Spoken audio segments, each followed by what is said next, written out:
Right, hopefully everything works. Good evening, ladies and gentlemen. Welcome to Tactica Imperialis and to another live stream. And I hope this all works. I've done a little bit of fiddling with some settings, so I've actually got a screen cap up in the background. I just want to show you this because it's really nothing special, but I'm quietly proud of it. So let me just get that in the right place. So if I just go over to OBS. So yes, I've set up a little screen capture. So if there's anything that comes up in the news, I've sent it to Warhammer Community, so if anything comes up, we can discuss it. I'm quietly proud of that. Thoughts on how Chaos Space Marines will punish their ranks? They steal Gene Seed, Bion makes Gene Seed, so they probably buy some of it, or trade it, or they just recruit from other Astartes. It's generally the rule of thumb. They don't do anything particularly crazy, well, actually no, they do, Bion. And they can also elevate cultists, yes. In terms of actually getting the raw recruits, they'll often use cultists. That's a very good point. So yes, everything's okay with sound and things. Nobody's telling me anything's different with sound. It shouldn't be. Well, just for any background noise, it is raining quite heavily this evening here in Grenoble, so I can't do anything about that. So there may be a little bit of background rain, and there's always going to be traffic because, well, I'm not going to try and get a camera to show you, but it is right by a massive window. I can't do anything about that. So anyway, welcome. I hope that we get a decent little chat going on. How have we got? I've got 10 people here, which considering I literally announced this stream 20 minutes ago is pretty impressive that we've got anybody here at all after 20 minutes notice. So, as I said in the tweet that I put out, I just want to do a little bit of painting this evening and just crack on. I want to try and get my army up to 3,000 points tonight if I can.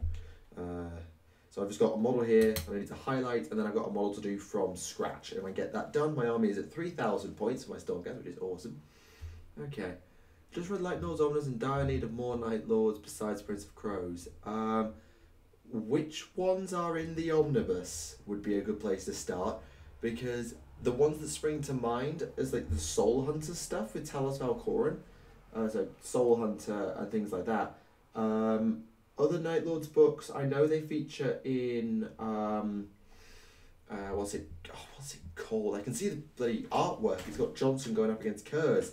I can't remember what it's called right now, but that's got Night Lords in it. So does I assume Unremembered Empire, or I assume it does, but not much. And of course you've got the Istvan books as well. Thoughts on the next round to be revealed? Most likely to be Lion, or Fulgrim. Speaking of which, just Fulgrim being, I think Fulgrim will be coming back. I don't have a problem with it. I have a problem with Fulgrim, his return. I don't have a problem with it. Makes sense. Soul Hunter is in the Omnibus, right. Well, I don't know my modern Night Lords all that well in terms of lore books, but they're obviously in the book Fulgrim, because they're already Span 5. You've got, I think, anything involving Vulcan will involve Kurz, to some extent. Yeah. Why doesn't the Emperor just tell the High Lords what to do? Because he can't. I don't know if he actually, or maybe he does, but not particularly all the time, or in a way that they have to interpret his instruction. Plus he's got Gilliman now, so yeah. Ben's here, which is amazing considering I gave you absolutely no notice, so we have a mod, which is lovely. Good evening, good evening, good evening, good evening, good evening.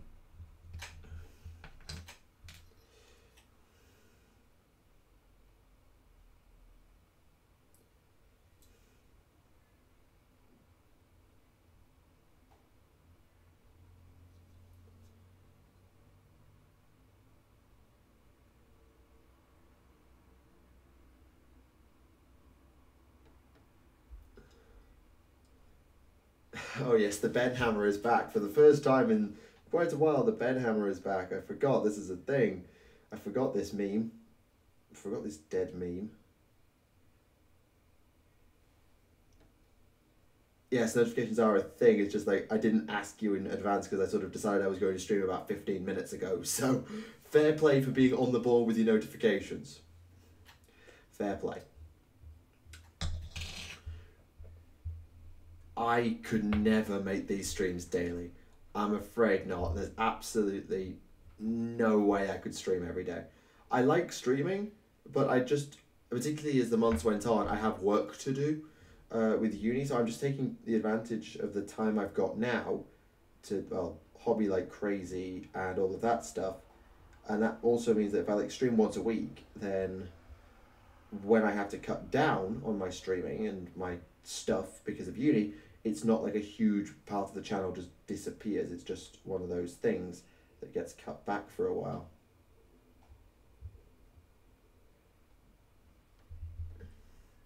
How does Space Marine chapter survive wars with only 1,000? By being bloody good.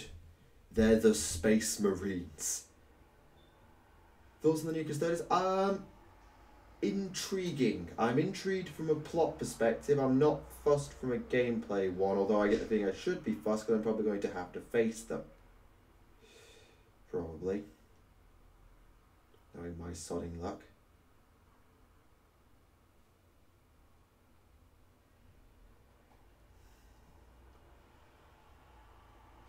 That's a weird question. That's a very interesting question. I don't even know. It's just a thing.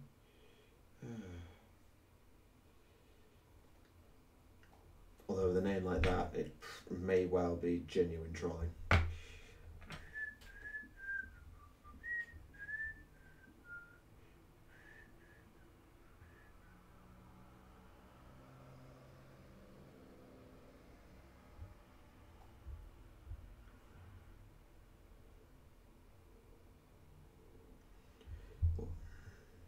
I'd rather not answer that if that's okay. With all the respect in the world, I'd rather not say anything because I don't have a problem. I'd just rather not say something and start a war in the chat, if that's okay. Just being diplomatic about it. Not that I have a problem. I just would rather not. Are the Custodians arriving forth was sort of? Oh, that's a shocking pun. For everyone who's not the Imperium, yes, it kind of is. Also, I appreciate that with my importance on the way for Sigmar. Yeah. Things like the Word Bearers and Black Legion have housed dozens of chapters. Yes. Yes, they do. They're huge. We don't know how big exactly. They take losses as the years go by and everything else. They'll have taken a lot of losses, but they are extremely powerful. The problem is that they're fractured. So let's take the Black Legion. That's a fantastic example. The Black Legion is held together by Abaddon, and that's about it. But Abaddon doesn't bring the Black Legion together, except pretty much for Black Crusades. The rest of the time, he lets his lieutenants go about and mess stuff up wherever they want to do and pursue their/his goals, however they see fit. If they fail, he'll kill them and depose them, but they don't get together very often. Same with the Word Bearers. The Word Bearers are split down the middle between Erebus and Corferin. Lorgar isn't around very much. There's no unifying presence. The World Eaters, splintered. The Death Guard, pseudo-splintered. The Thousand Sons, tiny. The Iron Warriors, splintered. The Death Guard, I've said that already. The Emperor's Children, splintered by Scalathrax. That's the problem. The only ideas of starting a local Warhammer community group. Get lucky and have friends have friends that are interested. That's a start. If you've got a group of friends, that's enough.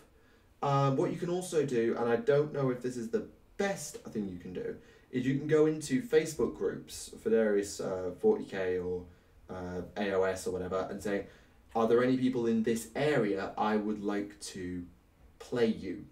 And get together for games. You can arrange games at a store and start something from there. Or maybe join a Discord, or create a Discord server, something like that. I don't know, there's plenty of options. So hyped for the Ash. Yeah, the Death Army book, the battle tome looks intriguing AF. Yeah.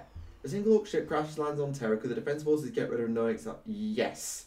They burn them out. Assuming the ship even got down, but yes, they could shoot it down.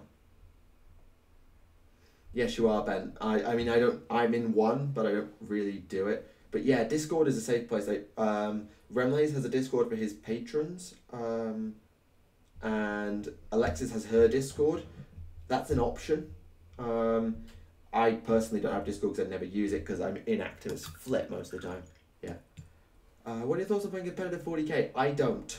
If Adeptus Podcastus has made anything clear, I don't, and you'll see another example of that in this week's episode coming out Wednesday on Alexis's channel, so be around for that. Also, no. We'll do that announcement. We've got an announcement regarding an upcoming episode, but I'm not going to make that now. I'm going to make that when everybody else makes it. So I'll arrange something with all the others before I go announcing stuff, because I don't want dibs.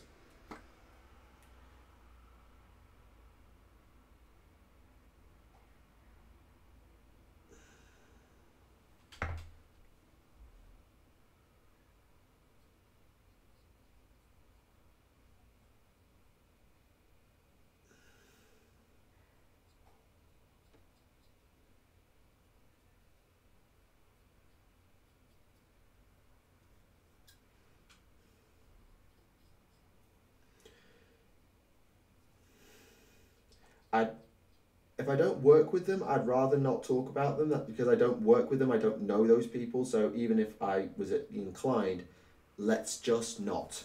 Okay, let's not. As the chat said, let's not. What 40k books have you read? Quite a few. Quite a few. I've read a few of the Space Marine battle novels. I've read all of the Priests of Mars series. I've read two of the Imperialis novels. I've read The Devastation of Baal is my current project. I've read Adeptus Mechanicus quite recently, which is Skitari, a mix of Skitari and Cop Mechanicus. I've read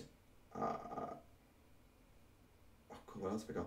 I've got a book called Firecast, called Commissar, and there's a few other miscellaneous ones on my bookshelf.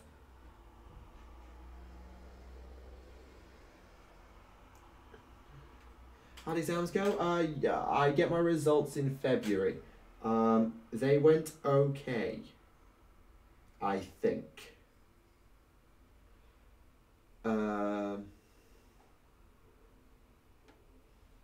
Yeah. Who plays competitively among your friends, non-podcasters? Alexis plays competitively. I wouldn't say any of my home gaming group is proper comp. Like, we can do some scummy things, but none of us would last 10 minutes in an actual competitive meta, realistically. And those of us who do, nobody likes. Comment appréciez-vous le manuel des généraux pour cette année? Oui, c'est un bon livre. Je dois admettre que l'augmentation des points pour les bataillons, c'est un peu énervant pour moi, car j'avais un plan pour l'armée, pour les bataillons, etc. Mais on dit cela, des choses pour la guerre ouverte, avec les sièges, etc. C'est bien, des choses narratives, c'est bon, et des choses comme les 2 plus de règles de 1, c'est utile, et il y a beaucoup plus de... Oh, quel est le nom? Quel est le mot? De plans aussi. C'est bon. Et je vais arrêter de parler en français maintenant que ça va énerver tout le monde.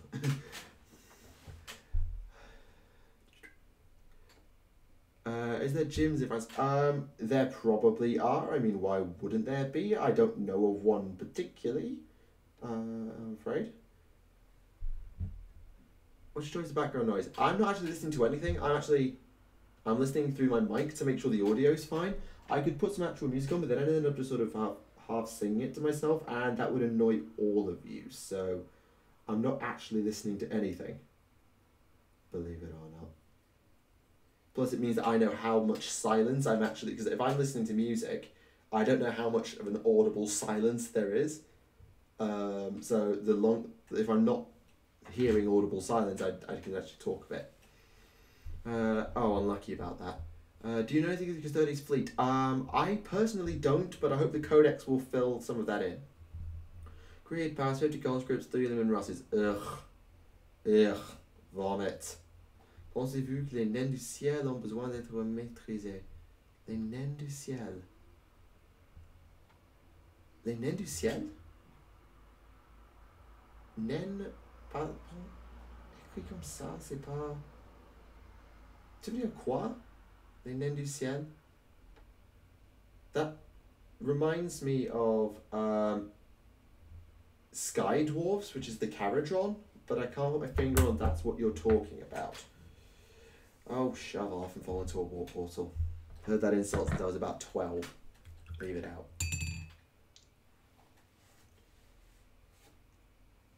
I know. You want to know what my writing's like for 40k? Go and watch my storyteller 40k stories, which is my character's lore video, and my 5,000 subscriber special. Go watch those and you'll see how terrible my writing is. Don't see how that question is relevant at all. So, Ben, give that person first warning, please.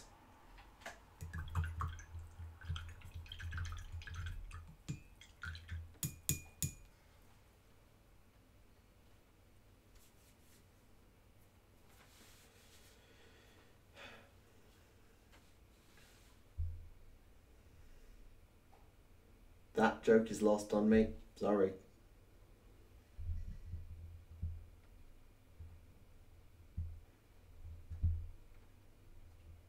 And the British are any better and the Americans are any better?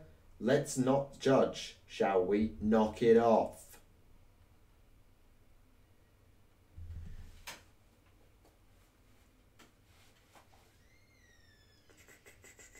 So, what are your thoughts on writing 4K short stories? If you're a fan who likes writing, go for it. If you're good, absolutely. If you're good at writing and you're a writer at heart, and you're creative enough, absolutely, go for it. I mean, fan fiction is a thing. Just keep it clean. Yeah. I mean, yes, practice also helps. Well, thank you for saying so. I personally realise it sucks. I personally am not that keen on my own writing, but then again, that's personal. Making off my own chapter and running if it's reasonable for my monastery to have a side canon like the Side Titans. It's not outside the realms of possibility. If they're a Blood Angel successor with close ties to the Mechanicum, or perhaps the world had a Side Titan that was downed on it, you might be able to make something like that work. Then just having a random side canon would make no sense. It would have to have been from a downed Titan or something. From a downed Titan, or because of being particularly psychic themselves, having close ties with the Ordo Sinister. You've got ways you can make it work, just it requires a little bit of careful thinking.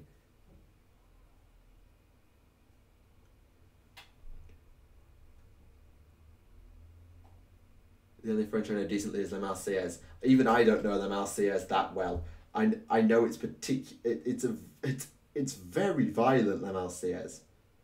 Aux armes citoyens, formez vos batailles en marchant qu'un sang impur. Just enough. That's all I need to hear. Is there any way for me to plug the 40k Theories Homebrew Discord?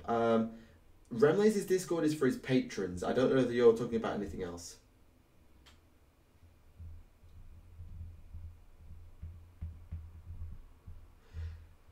I think my Marines saved a forge when they got one.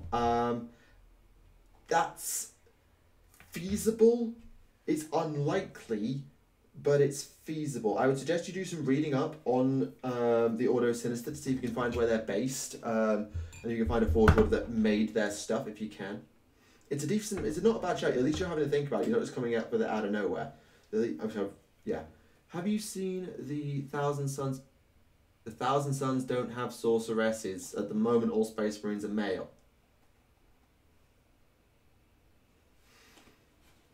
I mean, I can go through that. We had a Thousand Sons preview today, so if you want me to go through the Thousand Sons stuff, I can do that. If you want me to do that, I'm quite happy to do that for you. If you want me to go through the Thousand Sons stuff that came out today, but you don't have to. The Exalted Sorcerers. Not particularly. Or if I did, I didn't care. I'm not fussed for modern day Thousand Sons the same way I am for the old ones. It's a different Discord server. I managed focused around the Homebrew of the Week series. Okay. I didn't know that existed. Truth be told, but I don't really pay attention to the Homebrew series that much. I remember when the Black Library had a section for fanfics. Oh, that's cool. Okay, a Thousand Sons preview. Okay, we're doing that. All right, let's do it then. Do you support Robert's choice to split the legions into chapters? The Codex Astartes at the time was a rational response. Was it correct? I don't know. In hindsight, maybe, maybe not. Hard to tell. But then again, with the Primarchs being dead, so like Sanguinius was dead, and Manus was dead, and it might have been an interesting case to see how the legions would have survived, like the Blood Angels, without it. Maybe not an STC, but anyway, let's do this Thousand Suns thing. So let's go over to my screen capture. So yeah, there's Warhammer Community. Faction focus Thousand Suns. I'm going to hang on. I need to be down here. I'm gonna put, because of the way this article's arranged, I can have the chat up here. So the chat's gonna be up here. It's gonna be a bit small, so I won't actually be able to read everything. Have you read or listened to Old God's 30k book? I haven't. No. Puns. Anyone else notice in 30k books? Dawn knows Loken and talked to him in the first book and fight about his tiny has to ask Sigismund about it. Well, to be fair, Dawn will talk to a lot of people. What do you think of the Chaos War Queen and Black Pyramid Mark II? Which one? Oh, if you mean the Dark Oath Chieftain Huntress Queen thing? Yeah, good model. Do you have any Xenos you particularly want to have more love in the next couple of months? Yes. All of them, particularly Orcs, Necrons and Tau. Right, here we go. Let's go and have a look at these things. Actually, I can make the chat a bit larger. So just give me a moment whilst I make the chat a bit bigger. Yes, I know, it's fancy. Yeah, so now I can read the chat a bit more easily. Ben and I went to school together. That's how we know each other. We went to school together. Brotherhood of Sorcerers, a special rule designed to help them capitalise on their psychic powers. Oh, yay. Further reward players who choose the Sorcerer's Might of the Thousand Suns. You have 3 new psychic disciplines. In addition to the full Dark Hereticus discipline, reprinted for convenience, you'll be able to take advantage of the discipline of Change, a set of powers designed to enhance your own units or excoriate the enemy with a storm of mortal wounds. Boom. Do you think it's Pergeromo's own fault for turning to chaos?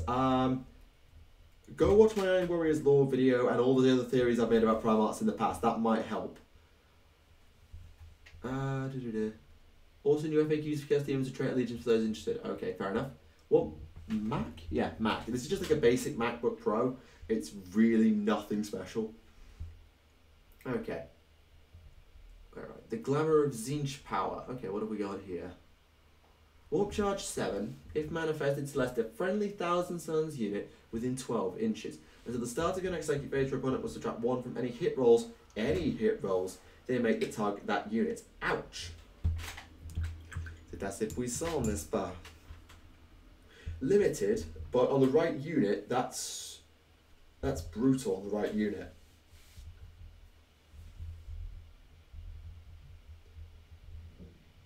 Doombolt. Doombolt. This is back. Warp Charge 9. If manifested, select an enemy unit. Okay, so it's Arcane Bolt, 18 inches, D3 mortal wounds. But it's any unit within 18. And must halve their move characteristic and cannot advance. Oof. Oh, sit down, anyone that made it last. That is really harsh. If you can get that off on like the last turn, that could really screw you over on an objective rush. Yeah, it's running an Inquisitor in the Alpha Booster text-to-speech canon. Needed to happen. Cool. But because Quest for Knowledge is canon in TTS, they had to do it.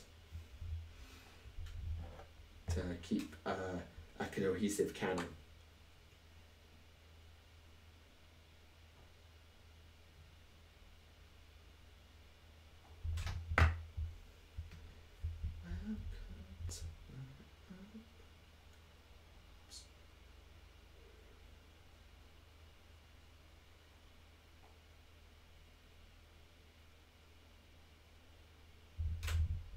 What do you think of the second Battle of Terror? That's the one where Khorne got his ass kicked by the Custodes, isn't it? Or the Legions of Khorne did, anyway. Right? Any advice on painting yellow? Don't. I mean, it's a slightly rough downside. I mean, being Warp Charge 9, if it wasn't Warp Charge 9, being able to halve a unit's move and stop it advancing, if used correctly, is crippling. It's crippling if used correctly. You can also use the Discipline of Zinch. Okay. I'll just know if there's sorcerers. Right, here we go. Webway Infiltration. Oh yeah. The Thousand Suns are now able to use the Webway. I forgot this was a thing. Combo Doombolt, the stratagem looks down the list seems nasty. Okay, we'll get to that then. Funny Ben. Do you think Malal exists? Probably. Almost certainly. Right. Stratagem deployment. Spend 1 command point at a 1,000 Suns infantry unit from your army in the Webway. Spend 3, you can set up 2. Any number of units can emerge at the end of your movement phase. Set them anywhere up on the battlefield. It's more than 9. Okay. So, make up for the low speed of Rubricae. Dark Matter Crystal. Right. What's this when it's at home?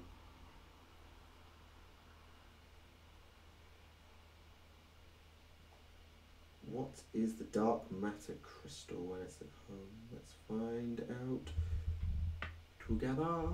Do you think Doom Rider will return? I think Doom Rider's dead, isn't he? Wasn't he decapitated by like Corsara Khan? Or am I remembering it wrong? I could have sworn that Doom Rider is dead. Anyway, sorry. Once per battle at the end of your movement phase, you can select the bearer or a friendly Thousand infantry unit within 12, remove that unit and teleport it anywhere. Ow, that's pretty powerful. That's pretty powerful. It's not particularly incredible, but it's useful. Because Rubricae, if they're anything like I think they should be, are rather slow. So that's interesting.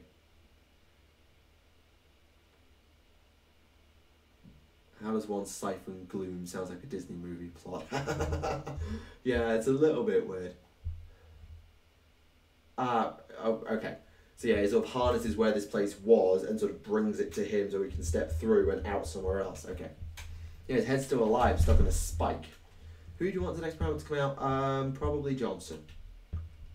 Favourite 40k and AOS models? Oh, now you're asking.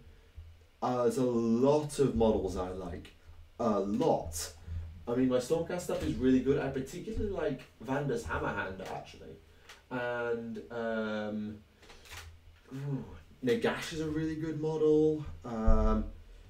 Archaon's a pretty good model. Alariel's an amazing model, especially when she's painted well. On the 40k side, well, I know the 30k Primarchs generally all look amazing for the most part.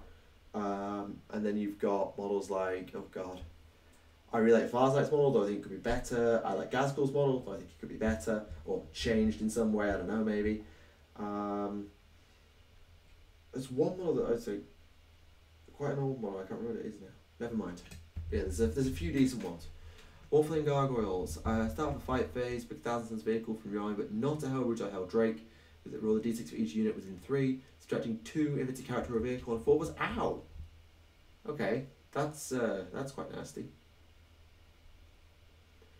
Cycle of Slaughter, 2 command points. End of your... that's 1 command point. End of your fight phase, select a Zangor unit that can fight again. Ouch, that's quite powerful.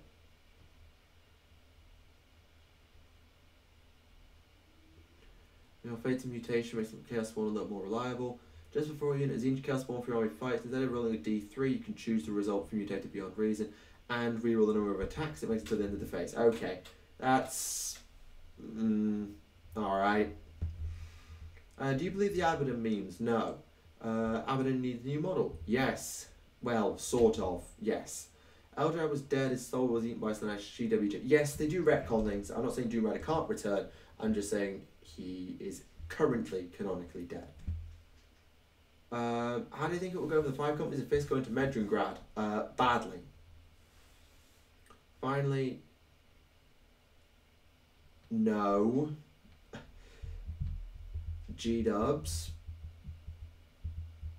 No. No G-dubs. No.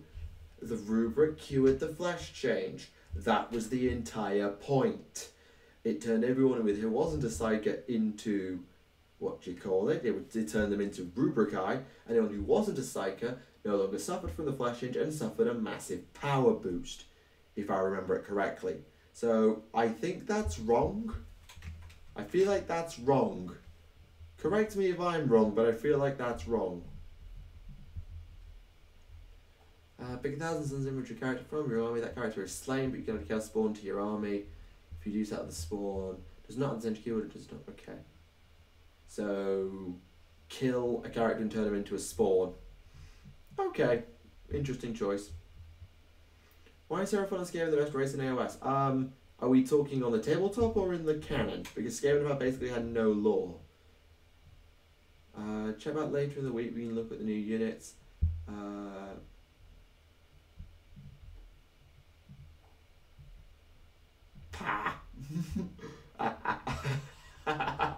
Oh, GW, you've still got it. Oh, GWs, you've still got it from time to time. Long time Magnus did nothing wrong, activist. Alright. Alright, I approve. Okay, that's funny. Maybe that's too funny. Lore-wise, I personally don't. I personally don't think they're the best. I mean, I really like the Stormcast and the Chaos have got some really interesting stuff, and Death looks like it's going to be fascinating. I really like the Flesh Eater Courts. But yes, right, let's go back to the other screen. There we go. Just go back over here. Jubbly jubbly. We're way behind. Could you quickly explain the basic story of AOS? Sure. So, the Warhammer Fantasy world died. Let's start there. The end times happened and the Warhammer Fantasy world died. At that point, the world that was, aka the old world, aka the fantasy world, was sort of chucked through space. And clinging to it, Ben, you know what to do. And basically what happened next is one being clung to it. That being was Sigmar. Sigmar, once the world that was sort of arrived in this place, actually, if you want to know the creation of the Mortal Realms, there's a video on the Mala Importance website. Go and look at that, and it's in the Realms section. But okay, so the Mortal Realms exist, and Sigmar finds and awakens other gods and stuff. So the Orc god Gorkamorka, the god of the dead Nagash, the Dwarven god Grungni, Malerian and Tyrion, and others, and they form this grand alliance. This is known as the Age of Myth, and all is well, and no grand alliance was not upon. But then it goes wrong. Chaos finds its way into the mortal realms, and Nagash betrays the alliance, thus starting the Age of Chaos. The forces of Chaos run absolutely roughshod over the mortal realms, killing huge amounts, and conquering 7 of the 8 realms. The only realm left unconquered is Azir, which is where Sigmar lives, the realm of heavens. So Sigmar, because he can't save the other 7 realms at the time, shuts the gates to Azir with anyone he can get in and begins to plan accordingly as chaos runs rampant. He creates, using the mortal champions of the mortal realms, he creates the Stormcast Eternals, and these are people forged anew in lightning, which is the army I collect. I don't have a painted one on me right now, and then he's used them as his armies to push back and take the mortal realms back for the forces of order. That led to the Realm Gate Wars, where they tried to take control of the various realm gates that connect the realms together, and they managed to seal off several gates to a place called the All Points, which is a nexus that links to all the mortal realms and that Chaos controls. They managed to seal some of them off, including in fire and in life, and they managed to establish Stormkeeps, which is where the Stormcast live, and the Great Cities, which is where the mortals are starting to rebuild. Chaos is now back on a counter-offensive, and this is where we find ourselves, and something is going on in Shaiish, which is the realm of death. And that's Age of Sigmar, in a nutshell. Black Legion changed that only those with no psychic powers use cure by reducing their body's dust. Those psychic powers are prone to the winds of the warp as any other customer. I knew they were still prone to mutation, but I didn't think it was the flesh change.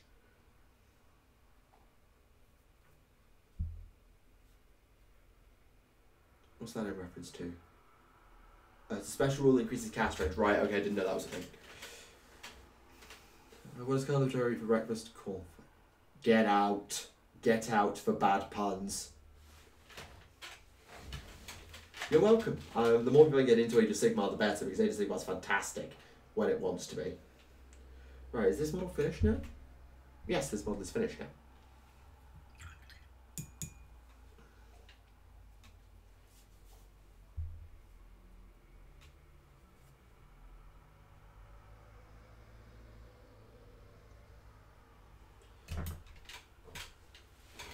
Hello, evening, welcome to the stream. It's been a really good stream this, I'm enjoying this. I'm enjoying this immensely.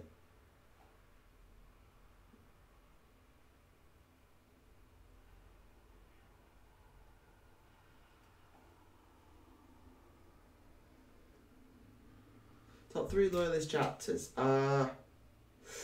Ooh. Flesh Terrors are up there. Salamanders, although that might be for their Legion lore as much as anything else. I'd probably say the Flesh Terrors at number 1, but I wouldn't want to say any more than that because there's some chapters I've researched and many I haven't.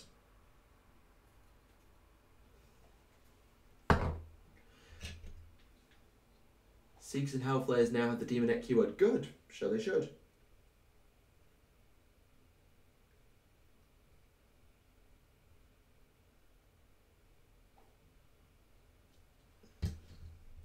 What tabletop game do you prefer at the moment? AOS or 40k? I'm playing more AOS than I am playing 40k. However, I've not played much AOS with my Stormcast. My most fun game that I played of late was a game of 40k. I played with my Tau on New Year's Eve, and that was a fantastic game. I really enjoyed it. We played Blitz. Me and my Khorne Demon playing friend. We played Blitz, Tau versus Khorne, and it was a fantastic game. Really great fun. Age of Sigmar, I need to get my Stormcast into a larger game, so we're going to try and get a game this week, hopefully get a battle report, and that I'm really enjoying collecting Age of Sigmar and coming up with things to do, and the models are fantastic, perhaps even better than 40k's, but I need to get a bit more time on the table before I say about a preference, because I haven't played much in the past. Leviathan Dreads now have the Hellbrew keyword. Okay, intriguing, I wonder why.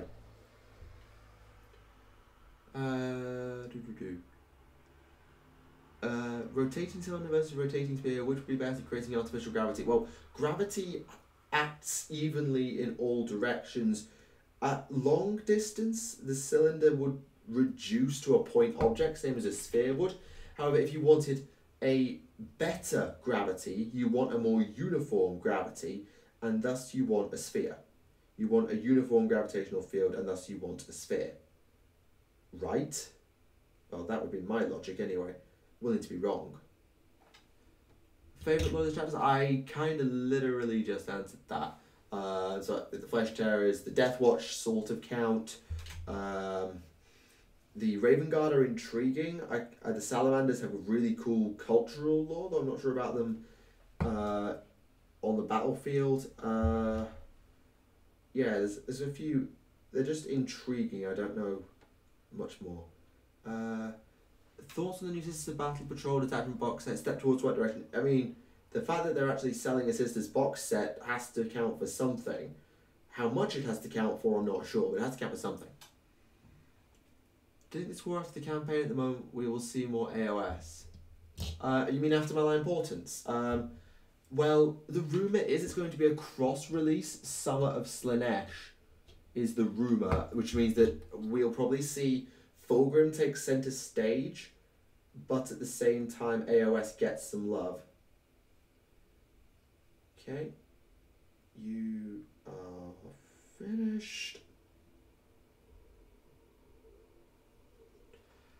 Why does the Fallen join the Death Watch as Black Shields? Probably because most of them aren't loyal, I'd wager.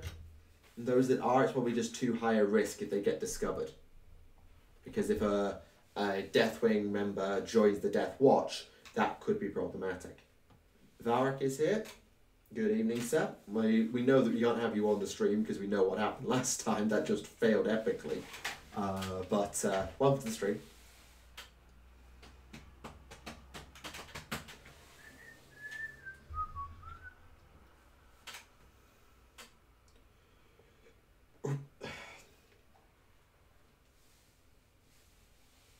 Thoughts on the new space vehicles? Which ones? High Elves vs Demon Slash. That makes sense from AOS's context, considering that Tyrion has pretty much kidnapped Slanesh.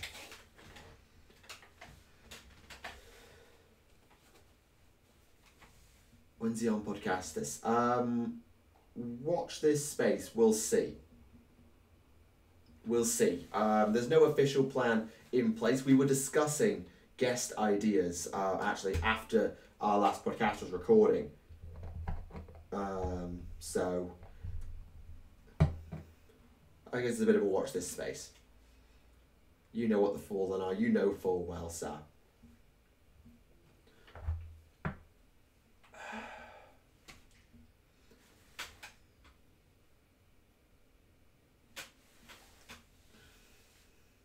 Your puns are atrocious. The only reason that I haven't timed you out is because Ben's in charge of that. They're shockingly bad. Okay, I'm just going to quickly put this one on the shelf, get a drink, and get a little bit of chocolate. So, no, there'll be no French subtitles, no way. Anyway, I'm just going to quickly go to a break, just so I put this bottle on the shelf and get myself a drink. I will be right back.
You are all atrocious and I hate you. You think that I don't keep an eye on the stream when I literally stand up and walk 4 feet in that direction? You really are useless at realising I'm literally 4 feet in that direction and I can see the chat the entire time. Shocking. Shocking, the lot of you.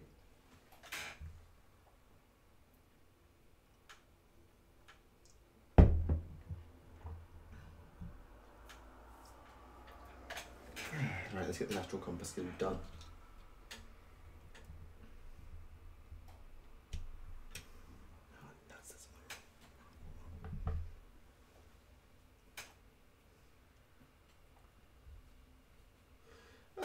I doubt it's Vulcan, but it could be. You never know.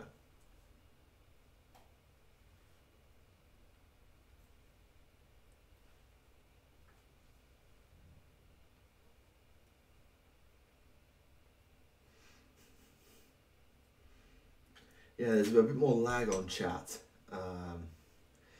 It's a bit more. There's a fair bit of latency between me and the chat these days. I've set it to be like the most comfortable output, but that increases the latency, so it's hard to know. I don't know which way around it should be, but then again, it's either maximum interaction or potentially risk the stream lagging like hell. So, good day, sir. Right.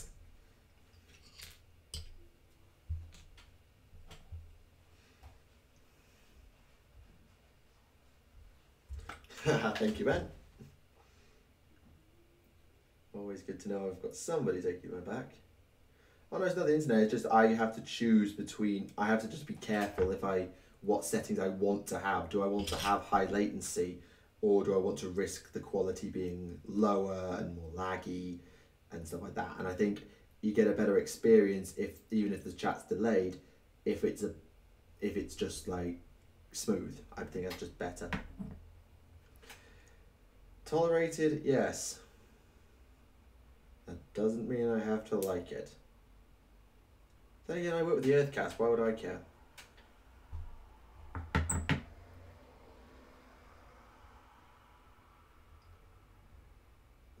Obligatory Vulcan meme.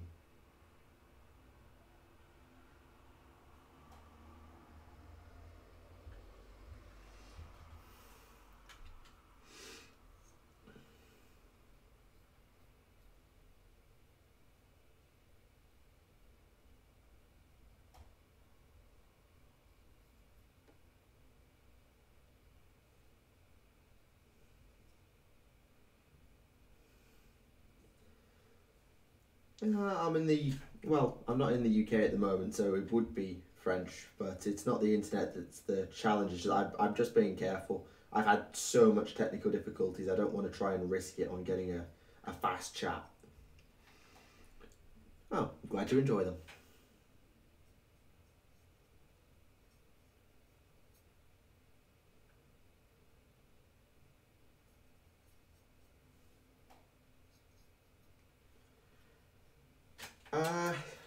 The Tau, it's probably nearer to communist than socialist, because socialist is sort of by the people, for the people, diddly-dee, ruled by the people, whereas the Tau society is still run by the ethereals. So of the two, it is more communist than socialist, but it is more actually a dictatorship masquerading behind the greater good. I'm painting Vanguard Hunters. I'm literally painting my last Vanguard Hunter from Blight War, which there was an unboxing of today, if you want to go and watch that. So I'm just finishing off the last of the Vanguard Hunters from that, which will bring my army up to 3,000 points on the dot, not counting battalions. As you mentioned AOS lore and game, any chance in the future there was a dedicated podcast or segment of Adeptus podcasts for AOS? With regards to Adeptus podcasters, I am the only one who has much of an interest in AOS right now. Alexis doesn't like the setting, and that's fine. Remlace hasn't really looked into it, and that's also fine. So I'm the only one who can really talk about it at any length, which is why I like doing these sorts of streams and I do my thoughts on, which is sort of what I do if I had an extended segment on the podcast to talk about AOS. So this kind of is my cover for not having it on the podcast.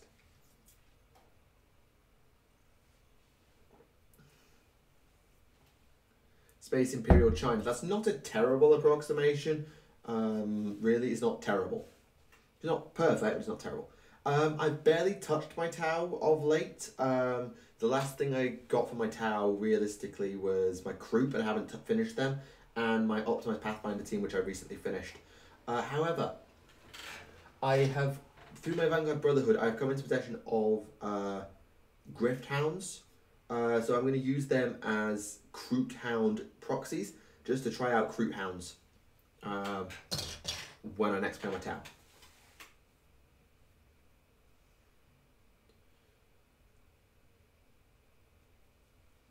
Oh, yeah, that was Remlace's video today, wasn't it? I was in lecture, so I didn't get a chance to watch it, really. Rather than the word for units, we'll use the word his.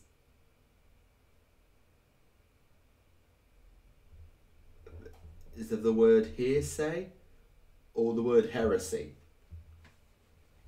Yeah, it will be a word used by the ecclesiarchy and the Mechanicus and the Inquisition, and potentially some of the leaders of government in the rites or the Arbites, but it won't be a general word, I suspect.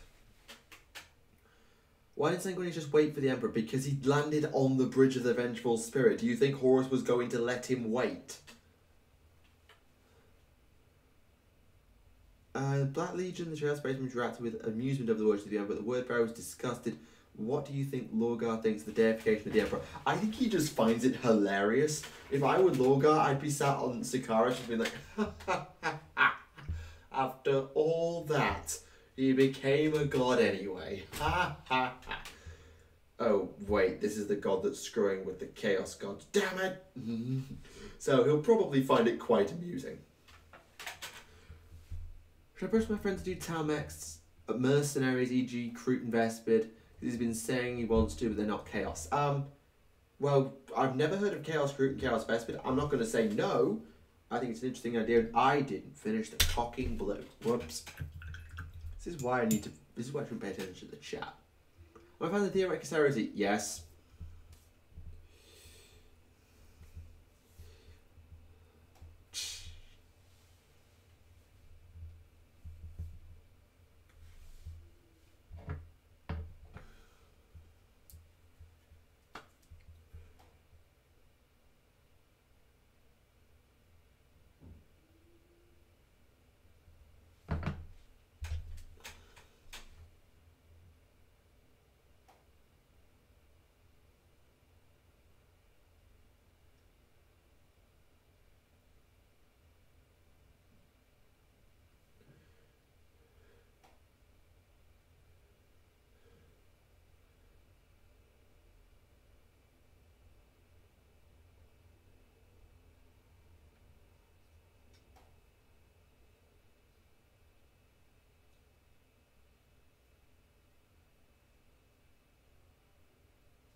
Chaos Tout? Yeah, probably going to be a thing. You definitely get Nurgle Tout. So there was a bunch of Tout left in the Guard of Nurgle. Would have the Proud done a better good against Horus and Sanguinius? No, probably not, because Horus have been powered up to Emperor levels. The wording was, if I remember correctly, the word bearers, they won, they lost everything. Yeah, in a way.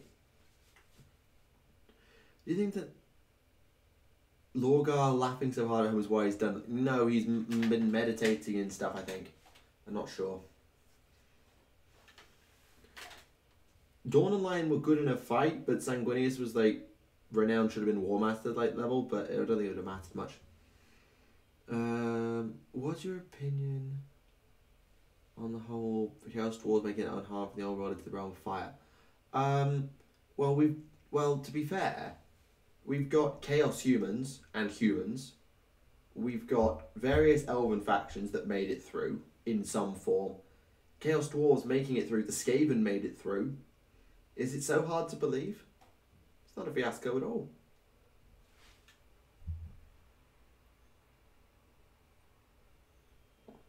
The Tau do have a warp presence. Come on, keep up.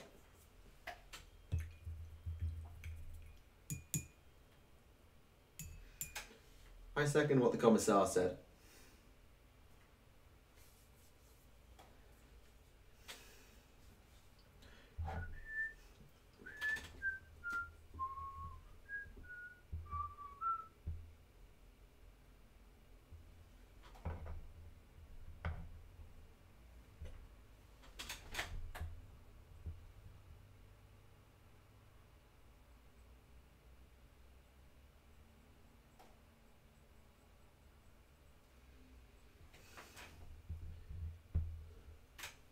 Nancy Rogel, oh, for God's sake. Right, knock it off now, chat. Knock it off.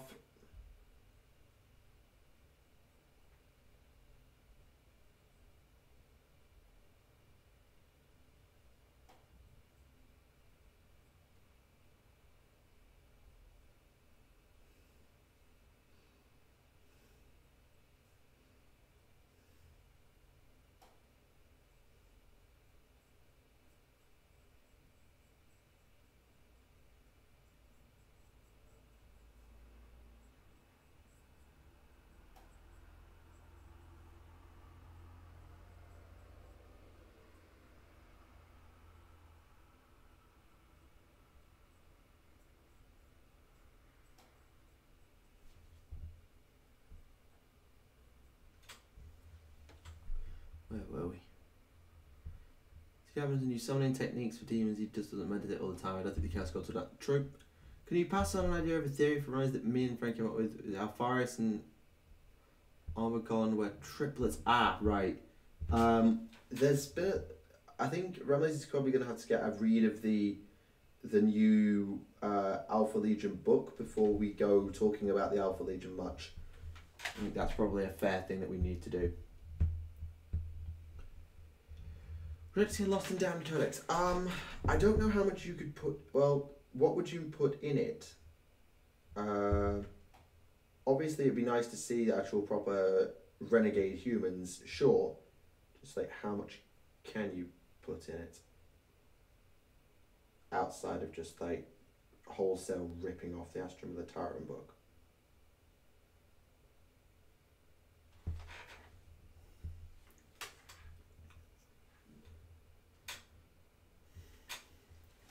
Is there someone here who wants AOS Legion of Asgore?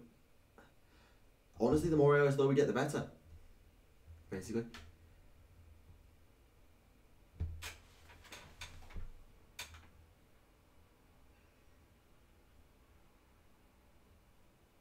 Is this Nurgle is a thing? Okay. This is the part where you clarify that, because the only traitor sister I'm aware of is Muriel Sabathiel, and she's Slaneshi.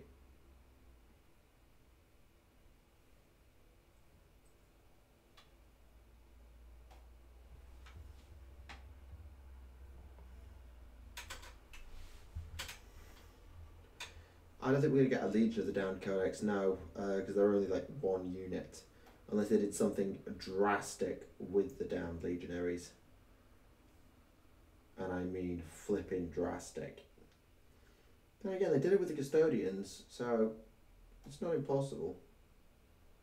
Extremely unlikely, I agree, but not impossible.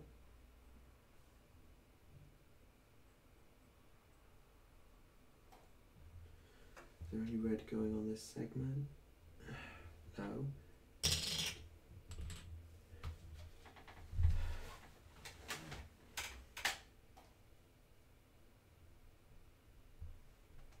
Oh, don't worry about Ultra. I got used to translating stuff that's been slightly oddly spelt for one reason or another. So don't worry about it one bit.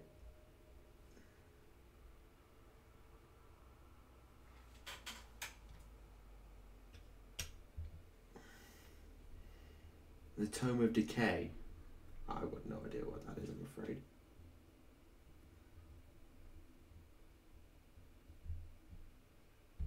I was thinking about blanks in 40k. It's not that they don't have souls, just they're artificially made by Necrons. Some blanks, like the Necron Pariahs, are made from blank, were like human blanks, sort of. I don't think that all blanks were Necron made. That is extremely unlikely, given that given the way blanks work.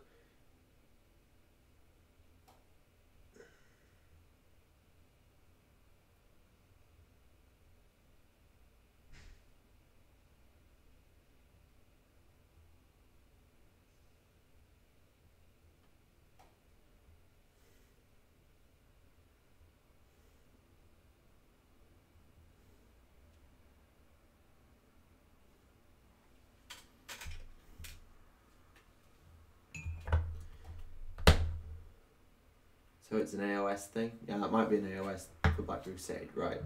I'm afraid I don't know what that is.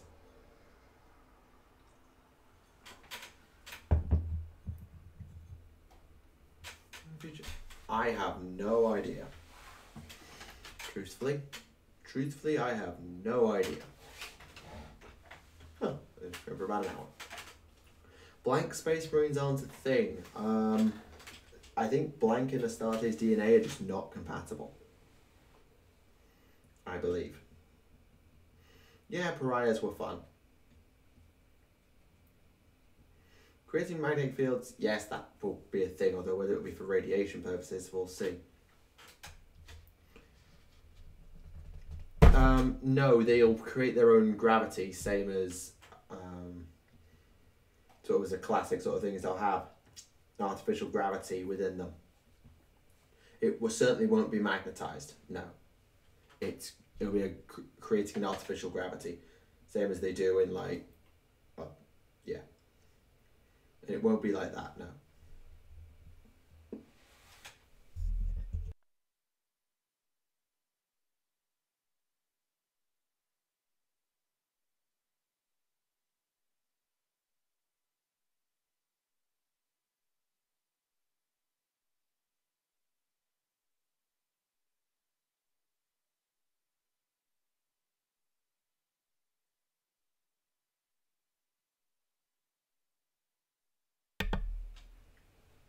Sorry about that.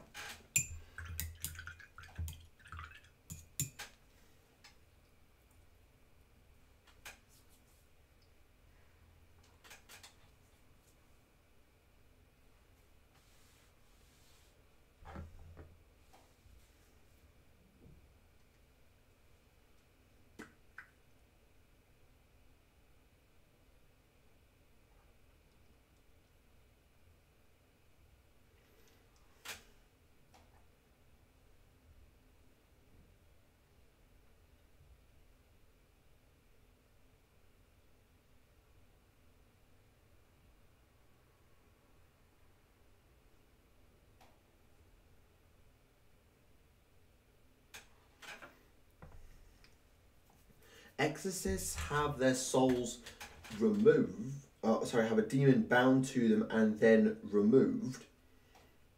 But what that is not truly they are not true blanks. I've made that mistake personally. They're not true blanks. They're just incredibly difficult for demons to see and psychers to see because of the rituals that they have performed upon them.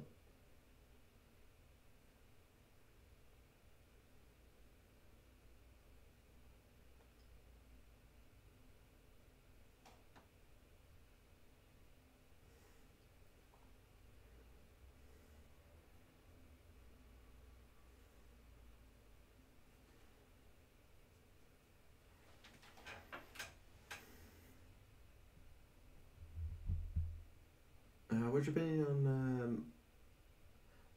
I don't know particularly what that faction is, I'm afraid. I haven't run across it.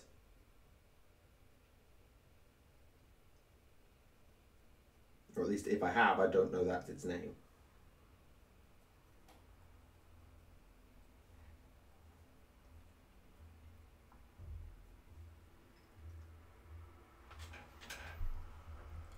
I don't particularly have a bucket list, no. No, I don't generally... I am a bit of a planner, but I'm a short mid-term planner, so I make sure that I'm on plan for things that I've got in the foreseeable future, but I don't go way far ahead of like things I want to do before I'm dead, no.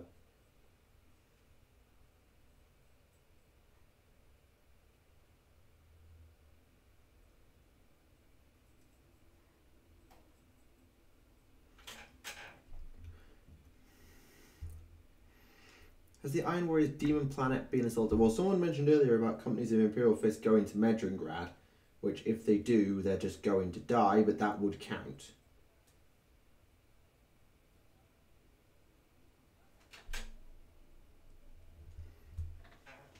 Oh, they're the Chaos Dwarves, sorry. Yeah, I faced them once. They are pretty damn tough and hit pretty hard as well. They're certainly not to be trifled with Chaos Dwarves. Admittedly, I ran against them. I was playing a gimmick, all Cold One cavalry army. I was playing Order Serpentis, so how good they truly are, I couldn't tell you because I've not really run against them in any decent setting. But they are very much multiplied by their heroes.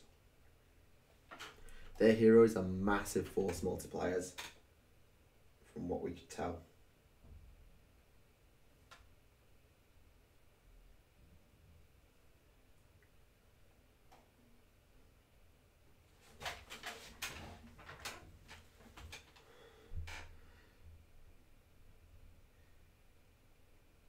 Then the third ultramost. Oh, oh yeah, the whole Uri of Ventress business. Oh yeah, I think I remember now. Sorry, yeah.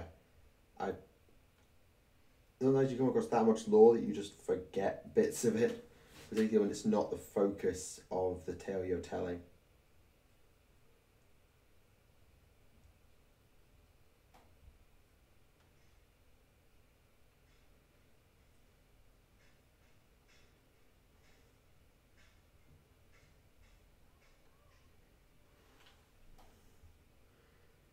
Gotta go. Well, good seeing you.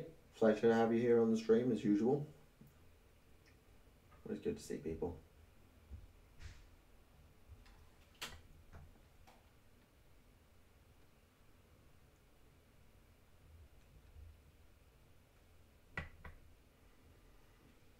After is basically K-Race populated by demons, marines, slaves around about. Yeah. It's the most heavily fortified world, at least in the eye, if not of all. That, or at least that's its reputation. It is ridiculously fortified. I don't know regarding Ventress. If we haven't had confirmation that he's dead, then he has to be treated like he's alive.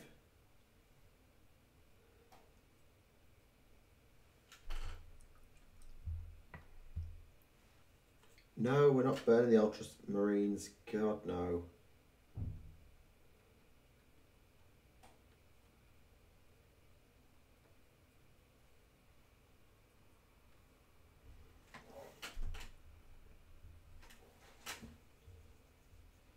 Suggestion for a Battle book for Duarden. I don't know if there are any Duarden focused books in Age of Sigmar. I know there's sort of a series that involves a dwarf, but I think that's a Fire Slayer rather than a typical Duarden. I'm not sure. Truthfully, I'm not sure.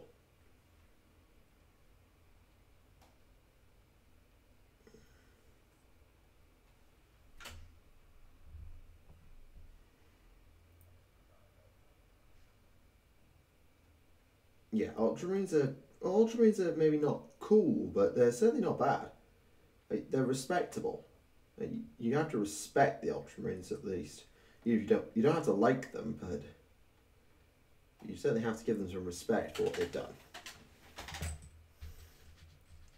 For the Old World, I haven't read any of the Old World literature actually. I never read the fantasy lore because I was never that into it at the time.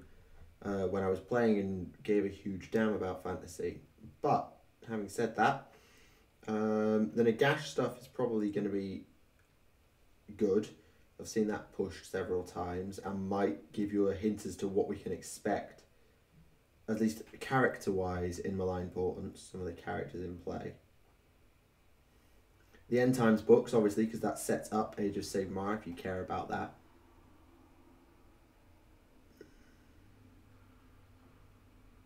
Although I don't know if you can still get the End Times books now that I think about it.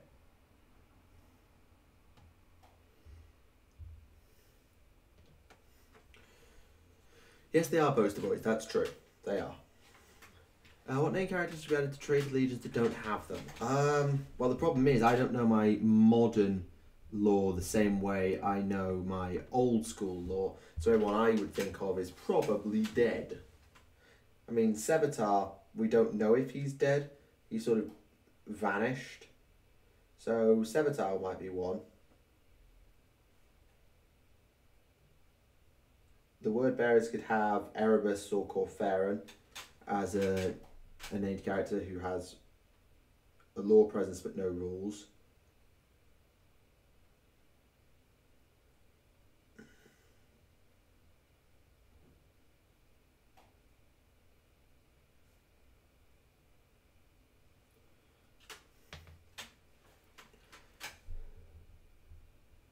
Is Nagash an asshole? Kinda. Nagash is the god of the dead. He's incredibly patient and probably a bit of an arse because he knows he can always win long term because everything will eventually die as long as he's alive. So as long as he doesn't get himself killed, and even if he does get himself defeated, he won't die forever because that's not how it works when you're a god, or at least not a god of the dead. He will be back eventually. So yeah, Nagash Nagash can afford to peeve a lot of people off, but I don't know his character well enough to say for sure. He certainly has the potential to be. Honsu, yeah, that would work. I got trick abilities around anyway, so are they dead? As far as we've not seen them show up, so I assume they're dead. Okay, then, buddy. Already read End Times, it was the reason I sold my old Chaos Dwarves and not much money at the time scrapping a fantasy. I can imagine that, yeah, if you didn't have much for funds, then fantasy getting scrapped would have been very annoying. Particularly with the way AOS came out, it did cheese off a lot of people. People who never gave it another chance in many cases.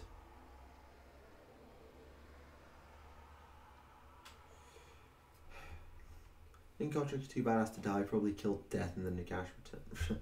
Somehow I don't think Gotrek killed Nagash. Somehow.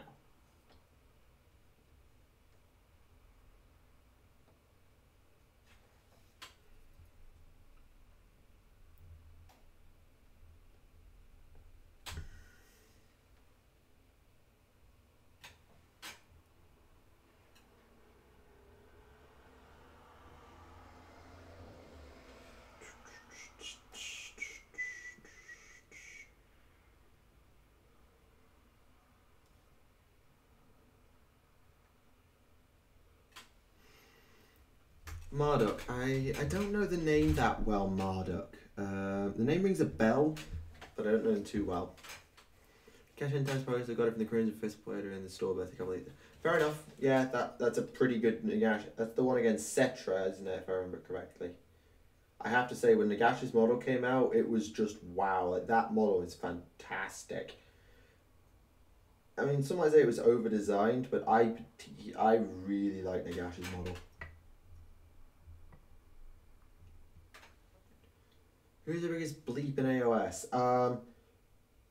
Hard to know. I mean, obviously the Chaos Lords and the Chaos Gods have to be counted in that equation, but it depends on what you define, because the Chaos characters are that way because they're evil. And AOS sort of writes them that way. Nagash is just a bit of an arse, but Malign Portents might paint him and the Death Battle Tour might paint him differently, so I'm intrigued. The Destruction guys, they just fight and kill. That's all they do. So again, hard to know.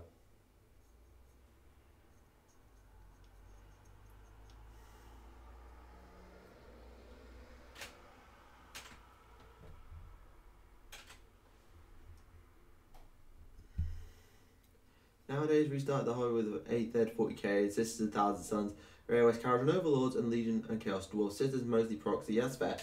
Yeah, the Carriage and Overlords are an interesting faction.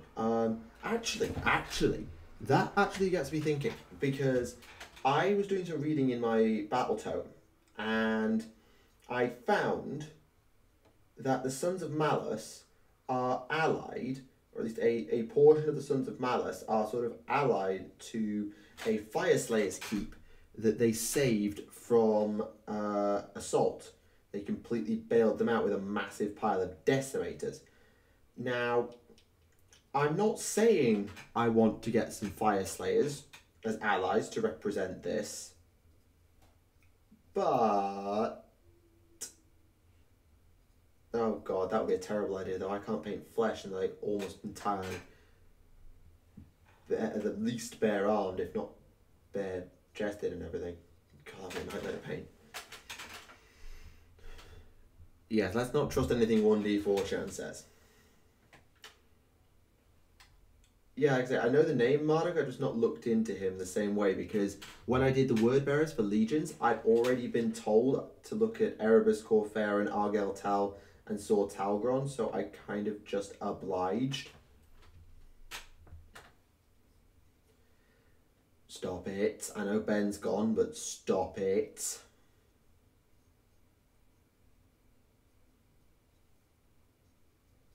Remain just... oh, we're down to 20. Okay, we had a 30 chat at one point. Then we were doing the Thousand Suns review, so I suppose it's only fair that since then it's just me on the screen again. It's just dropped off. That's fine. Teclis killed so many gods people with the end times. That was in fantasy rather than Age of Sigmar, but yeah, Teclis's plan was... there was a lot of people died in Teclis's plan. Whether it would have ever worked, I don't know. I haven't actually read Archaon to know if there was a chance of it actually ever working. But there you go.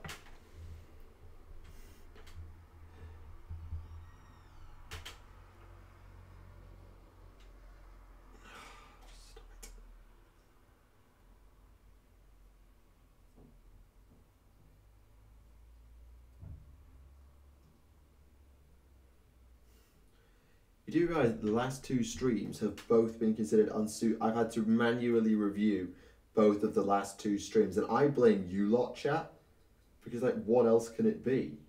It has to be you lot that have made it think, oh, this can't be suitable because look at the things his chat is saying. You can't have that. So yes, I blame you for the fact that the last two streams have had to manually be reviewed. Love your channel. Farsight video gave me the courage to pronounce kind of the time. Well, I'm glad you enjoyed it. To be fair, the Farsight video completely won me over too, doing that research.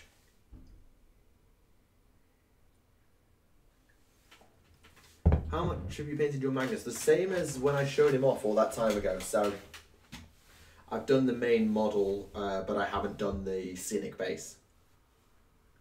Basically, so, yeah. Do I have a picture of my Magnus on here? I don't think I do. No, I don't.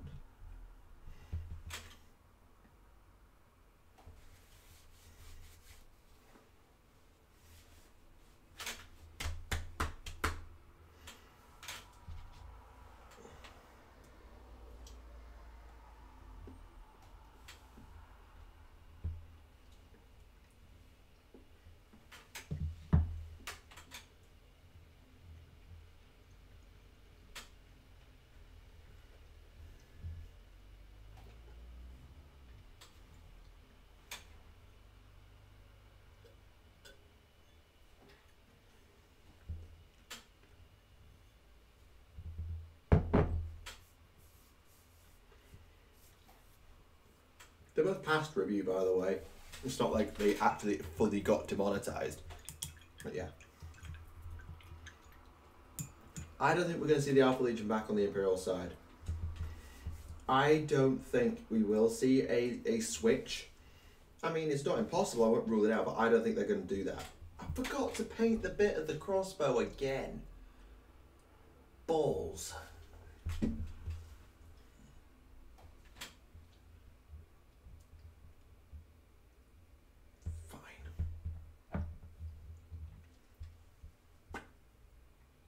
I think Chaos will infiltrate the High Lords. If they could, they would have done. If they could, they would. Is 14 Magnus worth fielding, or is it like the old... Magnus, I haven't faced him, and we'll have to see what the new codex gives him, but I've heard he's very, very strong.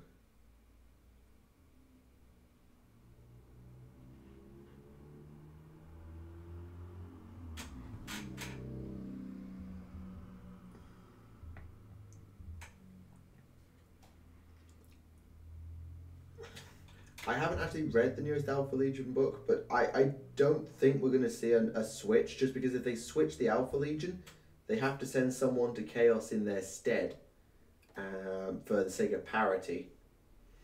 And I don't see them doing that in particular. Like an element of the Alpha Legion, like a chapter being reconciled, possible. The entire Legion?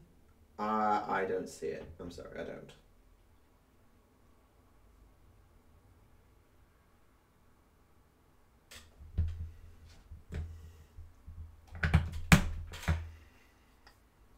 Considering who's a bad person in the law perspective, one must view their goals and background and decide from their disregard for others, treachery, brutality in direct relation to that. Yeah, you've got to look at them in a different way. Like, Erebus is a bad person, but he achieved his goals, so it's kind of weird.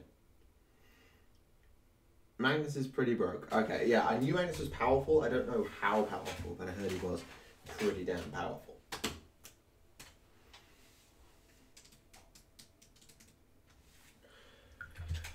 Let's do the grey. It would annoy a lot of people if the Alpha Legion went loyal. It would be an intriguing plot point, but I don't think they'd ever do it. I really don't.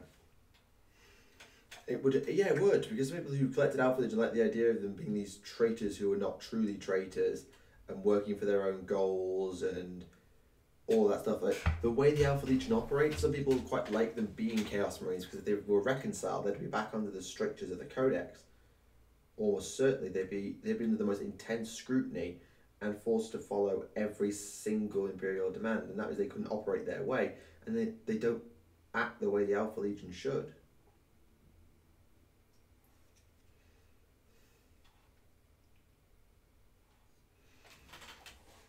Point technically the worst because he did what he did out of arrogance, self-indulgence, without regard to others, protecting the will and its heritage.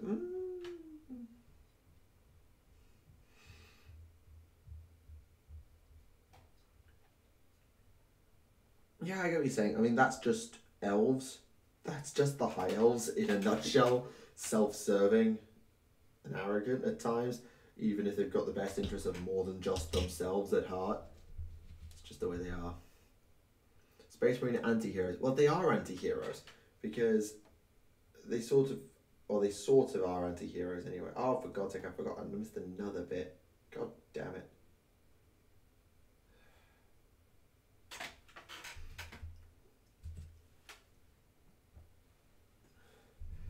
In Shroud of Night, I think I remember that the group of Alpha Legionnaires were talking about making loyalists turn. Okay. Breaking them for the good of the human race. Lorgar become loyal without the Emperor? No, he serves the Chaos Gods. The Emperor may be a god now, but if that was enough to make Lorgar come back, Lorgar would have come back in M32. He's a fully devoted servant of the ruinous powers, believe me.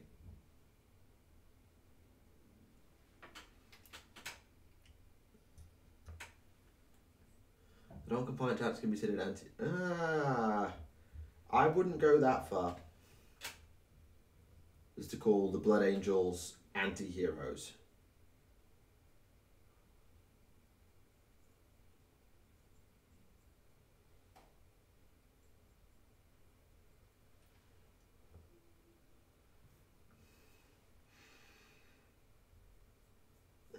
They do the Blood Angels don't...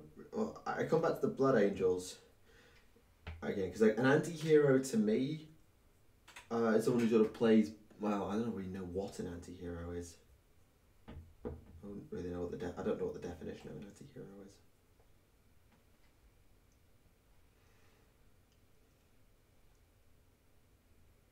Okay, I'll put it another way. The moment Lorgar woke up and realised, oh yay, Dad's now a god, and if that's what he wanted and would want to follow his dad as a god, he would have come back immediately. He didn't. Also, he's a demon prince now. He's kind of a chosen of the ruinous powers. So I don't think he was asleep. I'm running with it just for the sake of the argument.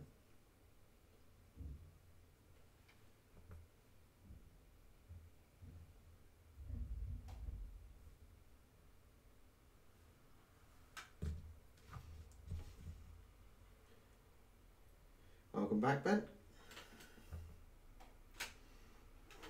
What would I call the Black Templars? Slightly crazy, but their heart's sort of in the right place.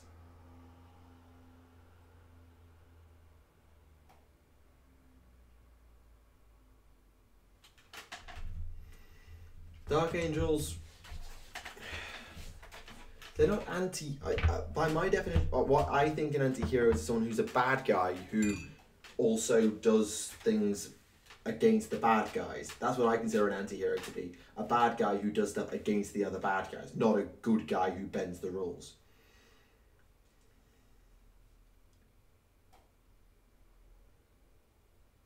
And that's also a fair point. Can you call anybody a true hero or villain? I mean, villains, yeah, you probably can. With like, well, maybe. It depends on how you want to class it, I suppose.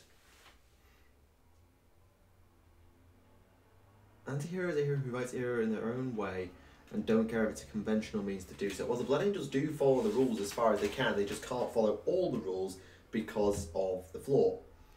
Space Wolves would fit the anti-hero category more, and the Black Templars, if that's the definition.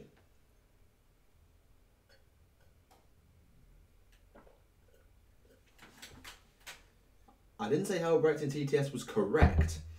He is serving the Emperor and trying to do it in the best way he knows how. And that in the way his chapter knows. I'm not saying it's the right way. I'm just saying it's their way and it's their attempt to do it the right way. I should have put a cushion on this before I started.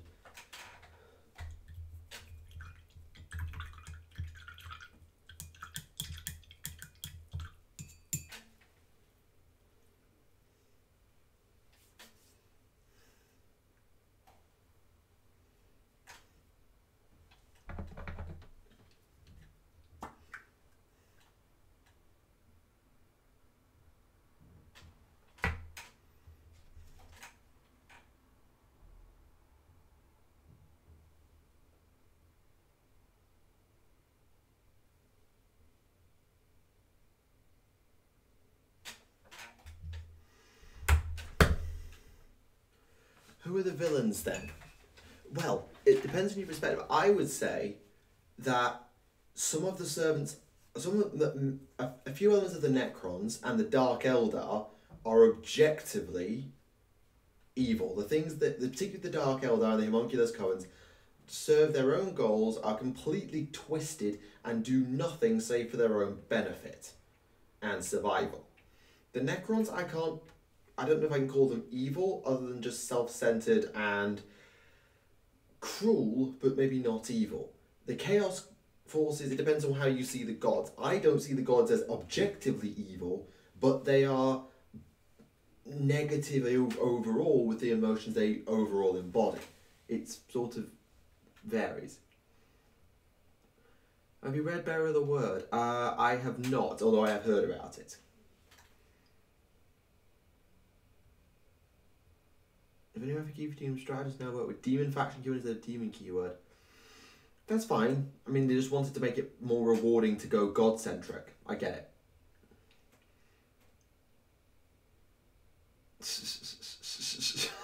it. Maybe.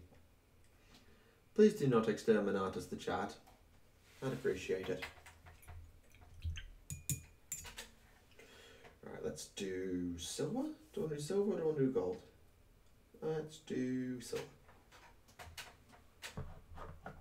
I mean, Necrons are pretty awesome, and the fact that they now have personality makes it much harder to decide what they are. They're almost sort of... Are they like lawful evil? I feel like they're like lawful evil. Like, they seek order in the galaxy, but that order is them and them alone, and everyone else is getting cold. Depends if you can define what objective evil is as well. You've got to bear that in mind if there is such a thing as evil, never mind anything else.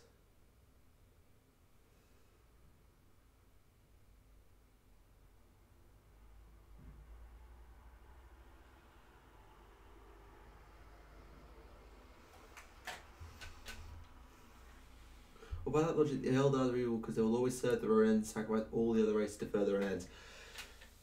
However, particularly in the case of the Craft Worlders, they will work with other factions and aid them in their goals, because their end goal is, yes, survival, but it is also the defeat of chaos, which is a mutual goal. And if you class chaos as evil, then that is the defeat of evil. Can you call... At that point, they become almost like anti-heroes in the Imperium's eyes, because they serve the same goal in the end, defeating chaos, but they have their own sub-goals and ways and means.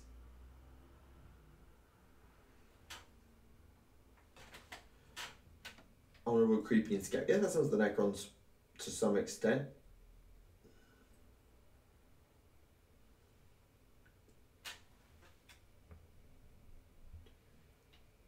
Necrons aren't really villains, they are the way they are because they've become bitter and just hate everything. Dark Elder forced themselves into them. I wouldn't say the Homunculi's tortures are completely forced. I come back to the things that happen in the arena, having to do that to try and fend off Slanesh, alright. But what the Homunculi do is just beyond twisted, in my opinion. But then I really do not like the Dark Eldar, and particularly I hate the Homunuli, so I am biased in that opinion. I'm aware of that. Just build their own empires and consider others slightly improved. That varies from Tomb World to Tomb World. Some Tomb Worlds are quite happy just to rebuild what they had. Some people just want to harvest the galaxy clean. It varies. Which makes them interesting as a faction, yeah.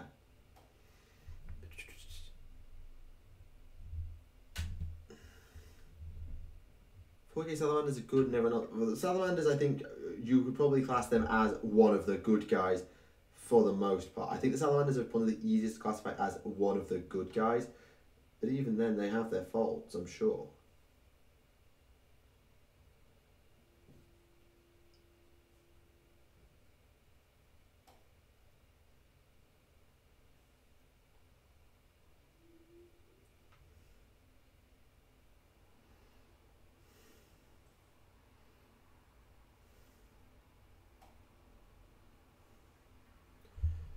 Algar was willing to sacrifice most life in the galaxy. Yeah, what happened with Iniad was, but then again, think about how you consider their quest to defeat Slanesh and Chaos. Do you think there could be a real diversification to Chaos Pantheon and AOS? Current is Nurgle, Tzeentch, Khorne, Slanesh, and the Great Horn Rat, and then there's... We'll have to see. I think they could really do something with Chaos and AOS, and if the Great Horn Rat gets fleshed out as a proper full-blown god, even after Slanesh's return, it would be interesting.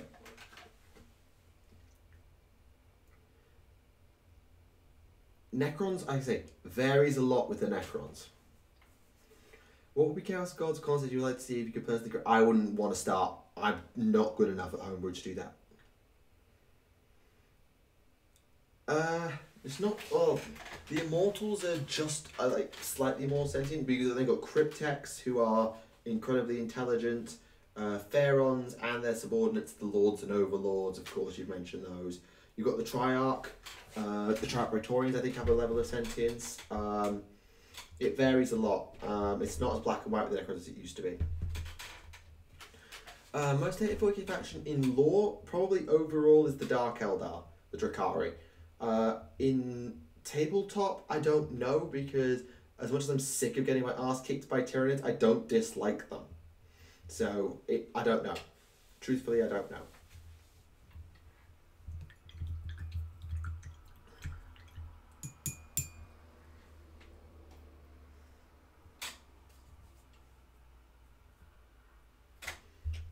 Why do I always forget to paint one thing? God, jeez, damn it. Every single time I forget to paint one bit. Oh, quality German. Oh, hard luck. I've got relativistic quantum mechanics homework for next week that I've got to do. But having done French homework for many, many years, I do sympathise.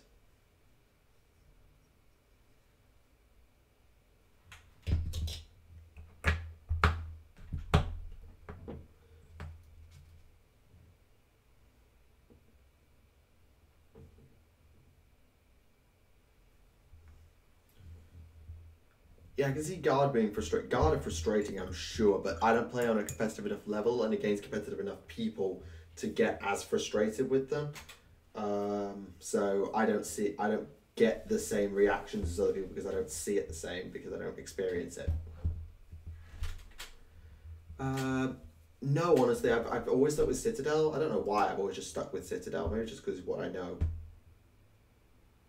Plus, once you start a scheme, and you have a scheme set for an army, trying to mix in a new set of paints from like another company to try and replace would be a bit of a pain.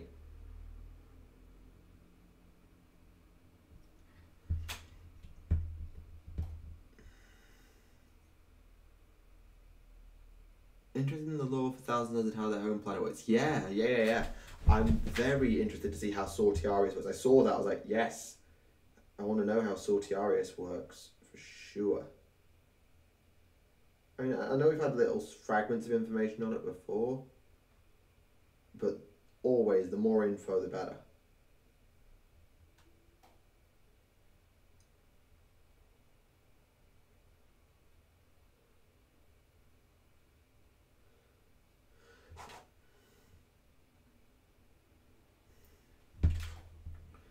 Paint the damn crossbows. I'm painting the damn crossbows. Admittedly, I forgot that bit again. But yeah, I am. There you go. I'm painting the crossbow. Are you happy now?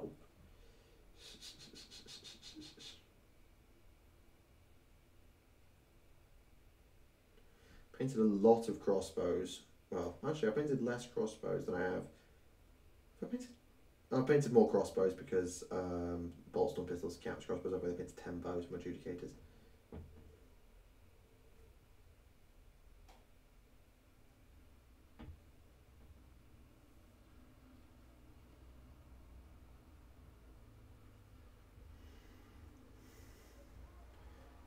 The squats. Okay, well, I can't dislike the squats, but I don't really know enough about them.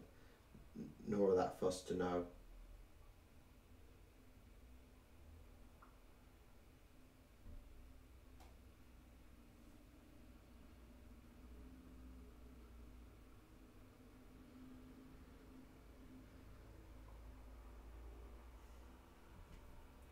I say Sortiarius, personally. I pronounce it phonetically, Sortiarius. I'm sure there are alternate pronunciations out there, but that's how I pronounce it. Still wanted to feel when his decision got a new high tower. I want to see how he does. Yeah, go for it. Absolutely. I've not actually. Have I faced a foot tyrant or a flyer particularly? They're not the most powerful things in the universe, but they're certainly, in combination with a lot of other monsters, can be a pain in the butt to deal with. Waiting for my going to get the Custodes. Yeah, obviously Custodes being available now must be selling like hotcakes, I bet. Custodes will be flying off the shelves, I'd wager, just with like how popular they probably are. Not as fast as Sisters of Battle or Sisters of Silence will probably fly off the shelves, but you know what I mean. Ta-da. Facebook with AOS has become a clone of 40k with the post-handling rules. Age of Sigmar, because of things like double turn and command abilities on top of things like that, and the way magic sort of does work. Yeah, alright, they are similar. I'll give you that. I've made that point.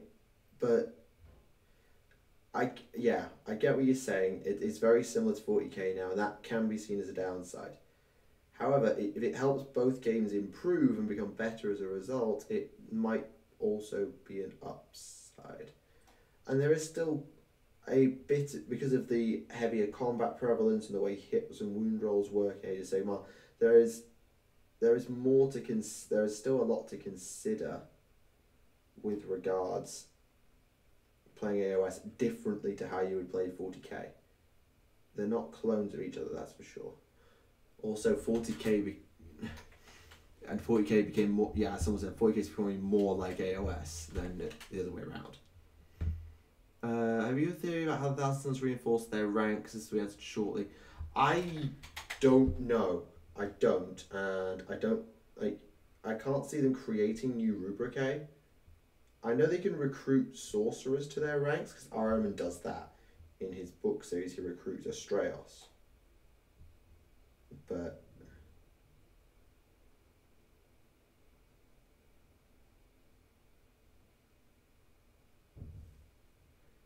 let's tidy this up a bit. Always have to tidy up the Boussole Astral. Always have to tidy it up.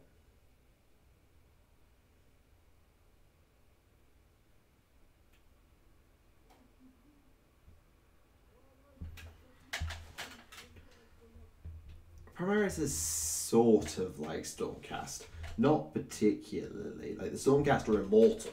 The Stormcast come back from the dead because they get, instead of when they die, they get teleported back to Azir to be reforged. They eventually go insane or have other side effects due to this constant reforging and fighting and reforging and fighting and dying. But they are different again to Space Marines in several ways, and not just in terms of the weapons they have for the setting.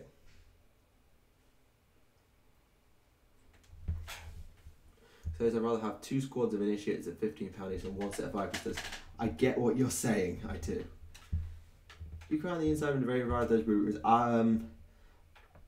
I was definitely surprised. I think that Ivrain is probably the biggest plot device that this game's got right now.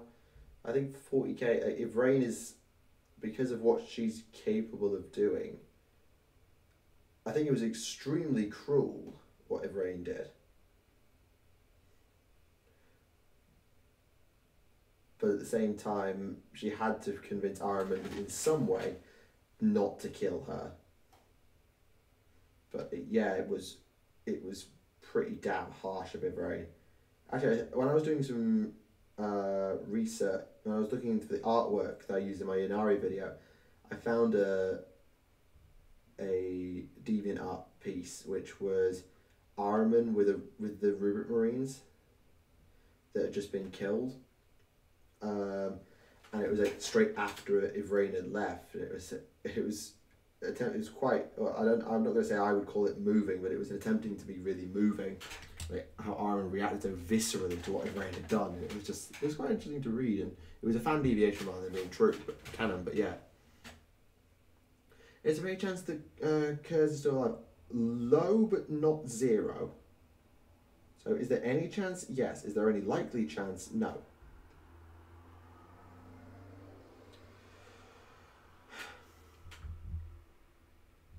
And now we have enough. Yeah, because the feed cut out in the battle with Shen, it is not confirmed that he is dead, but it is almost certain he is dead.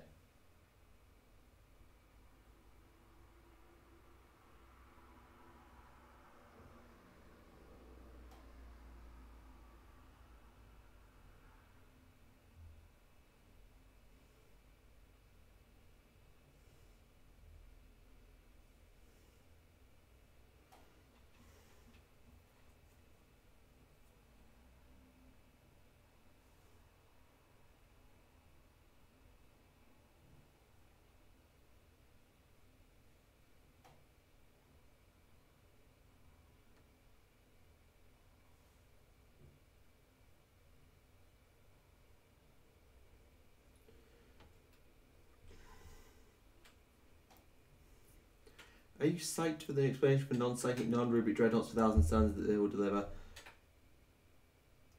Honestly, I wouldn't want to speculate too much and stuff until I get the explanation. So I'm just going to wait for the codex before I deliver my judgment.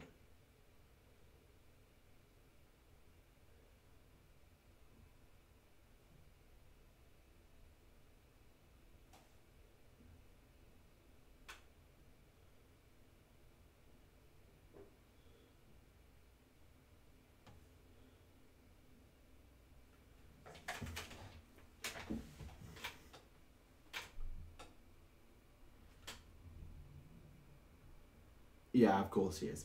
Ahriman, of course, is going to be mighty annoyed at Ivrain. Of course he is.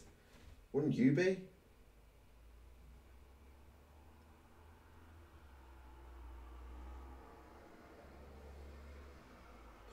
Where are we at? 1 3/4. Alright, we'll get the base coat done, I think, at an absolute minimum. We might even just keep going. What time is it? 10:15. Ooh, I've got a...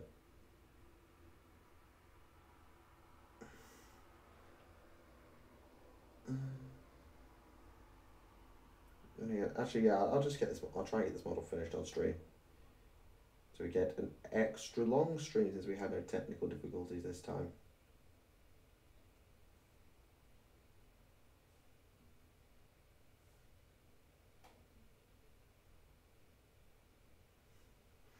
According to the latest bio, but the Necron Collector had a clone of Fulgrim in his collection. Yeah, I believe so. If the Emperor's Children got a hold of him, could it say their Legion or they're too far gone? I think the Emperor's Children are too far gone. But then again, I'm not a huge fan of the Emperor's Children, so I'm going to be biased against them in some way. Right, have I got everything done? Let's double check we've done everything. Need to retouch up the red, need to do a little bit of silver. Yeah, everything's done. Everything's done. But I'm sure that during Gilliman's first term as regent, one of his priorities was getting rid of the Priorats. That I wouldn't go that far. Waiting the new Dark Eldar Codex, aren't we all? To be fair, Kurz believed to be killed by an assassin, yes. But as far as we know, the Emperor was already on the throne and never directly gave the order, also yes. How much do you like 40k compared 1,000 Suns compared to 30k? I prefer 30k 1,000 Suns because I like loyal 1,000 Suns. Okay? Osiris Pattern Dreadnoughts for 40k with their codex in 2 weeks to better deliver an explanation. Hopefully, yeah. Hopefully, yes. As far as we know, the High Lord / Skillerman gave the order. More than likely, it would have been the High Lords. Is the most likely.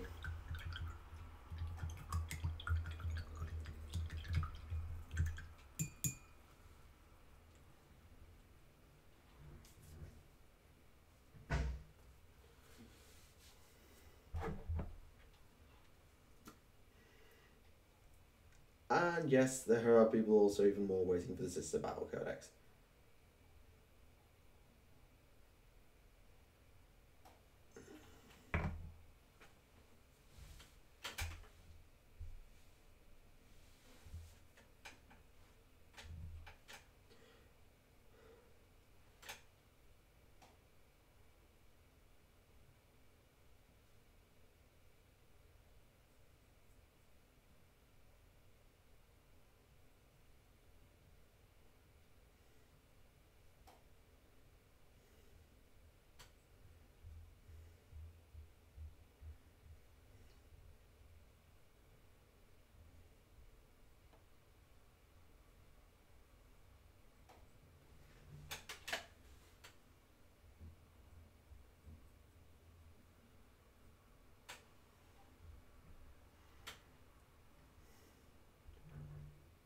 I don't mind 40k 1,000 Suns.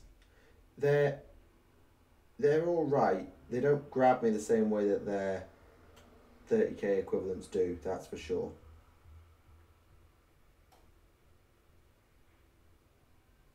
Like somebody asked me in a question on the podcast whether I would proxy my 30k 1,000 Suns for 40k, and the answer is no, I wouldn't.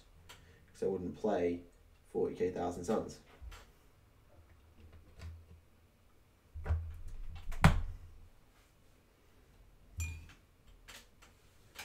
I think Indiana is an extension of Slash's will. I have answered this in a comment, and I think it's not Slanesh, but the fact that it being totally positive is not confirmed. Any good Chaos books for AOS, but please no Khorne focus. Look at the books around the Realm of Life and Alariel from the Realm Gate Wars. They are Nurgle rather than Khorne, though all the books of the Realm Gate Wars generally are told from an Order perspective rather than a Chaos one. You can also look at the stories on Malign Portent's website. They're very short, but they're interesting. Yeah.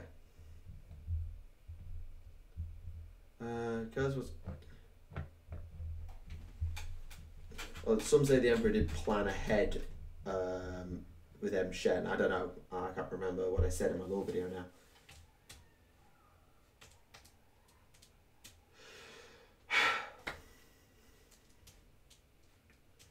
Is that fully base coated now? So it's onto the dry brush, right? Yeah, onto the dry brush.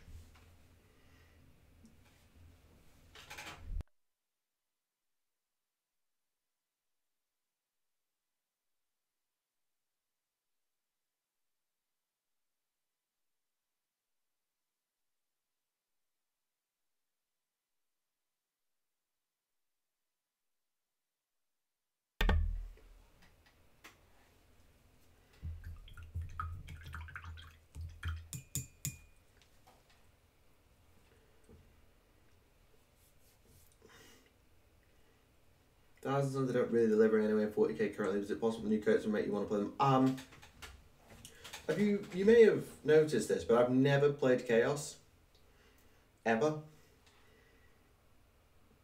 I nearly picked up Red Corsairs when they first started. But beyond that, I've never really cared for playing Chaos in AOS or 40k or Fantasy. I've always generally played the good guys. So I'm not fussed for them. Plus, painting them would be absolutely... Well, painting anything that wasn't a Rubric Marine would be a nightmare. Nice Ari. Oh, it's not into me. Right.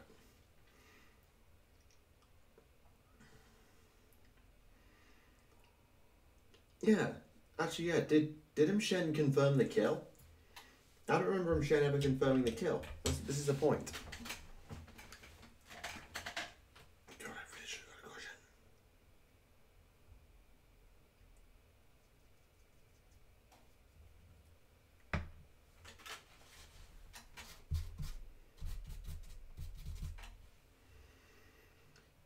caution. Since we have Death Card 1,000 Suns, might we get Emperor Children? It's possible. Did we talk about the podcast this time, or did we talk about it another time?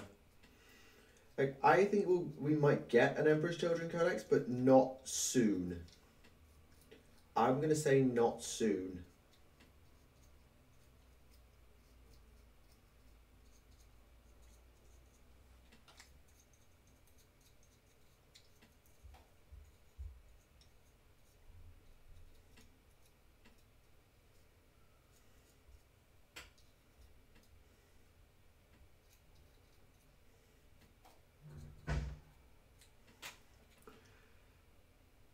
Fair enough. Should they confirm that she'd found Kurt's true? Are the Red Scorpions basically Nazi race? I don't know the Red Scorpions particularly well, and it's probably someone I should research at some point. I should probably do the Red Scorpions for a video one day. I haven't looked into them particularly. 6,000... You mean 6,000 points, not 6,000k, because that's 6 million. And somehow I don't think you have... I don't know how many people have got 6 million points worth of stuff. Like, that means you've collected 20... What's the speed there? 6 million divided by 30 years of 40k's existence, minus about 10 for the existence of the 1,000 Suns to even be a thing.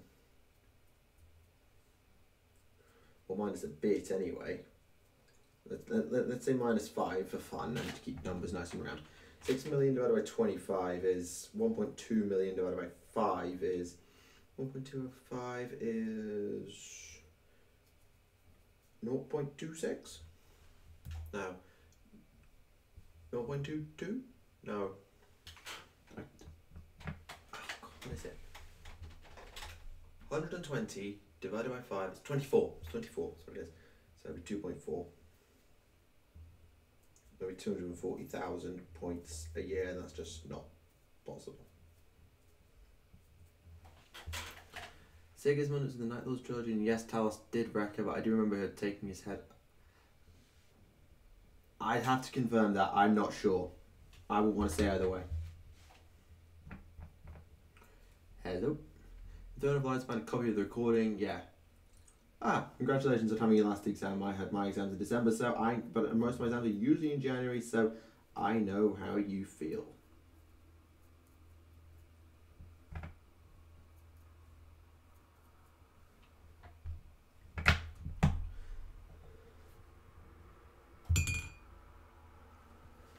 Red Scorpions pretty much instant genetic purity, right.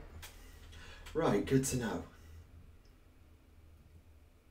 Why didn't the Emperor just tell the Highlanders to make new technique?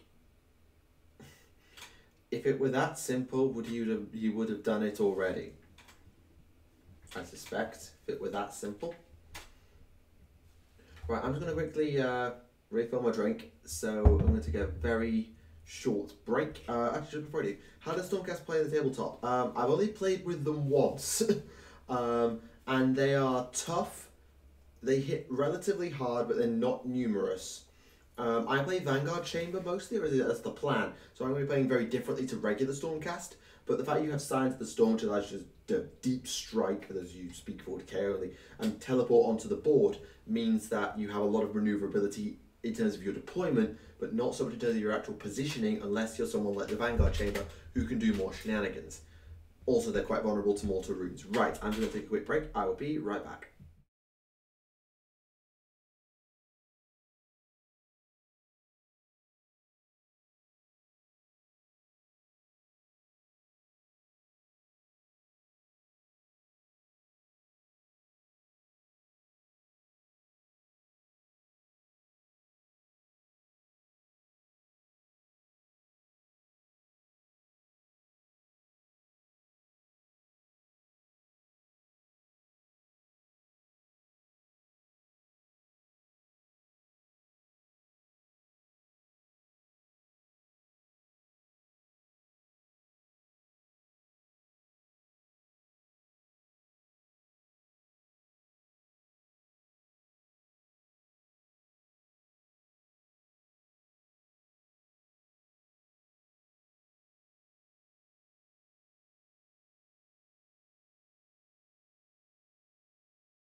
Here we go. Let's go.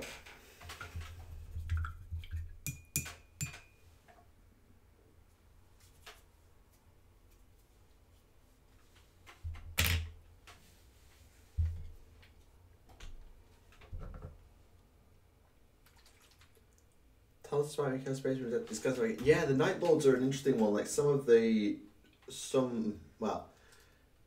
Night Lords are not the most on board with chaos as an entity, which is why I consider them to be anti-heroes rather than anybody else, because they sort of will serve their own agenda, even if that screws over chaos sometimes.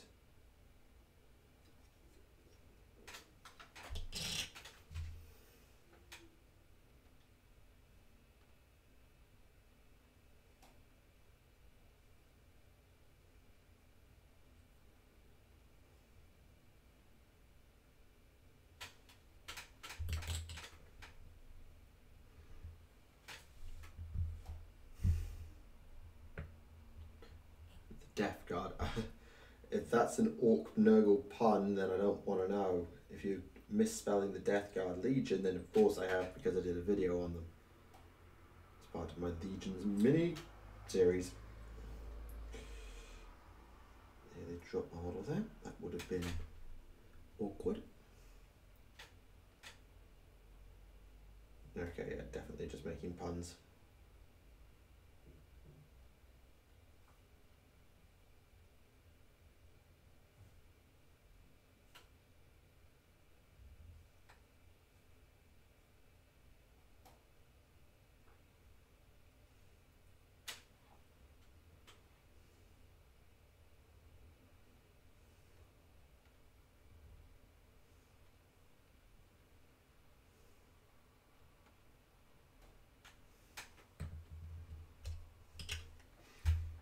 Night Lord's my favourite because they're traitors who don't sit on the gods' laps. That's a way of putting it. That's a way of putting it.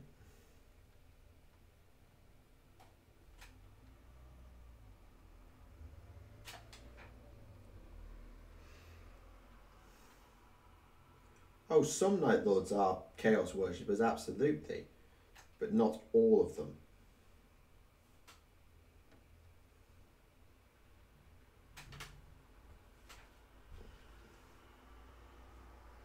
The Iron Warriors will much more openly work with demons, though, compared to the Night Lords.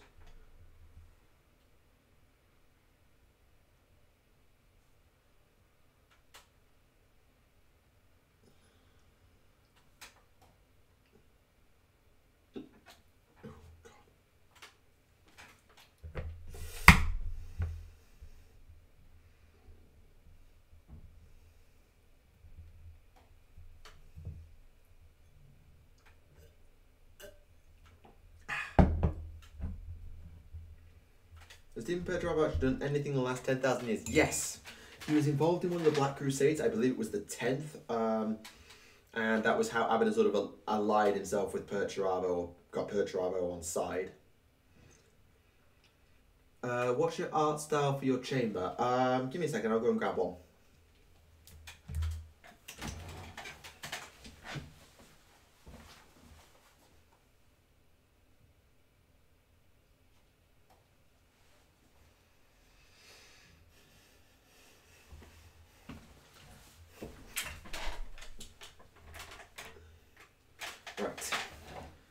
You don't need to apologise. So this is one of my Liberators from the Sons of Malice chamber, Storm Host. So it's black armour with gold trim and purple as the shoulder pad shield colour. Red is my primary spot colour, and that's about it.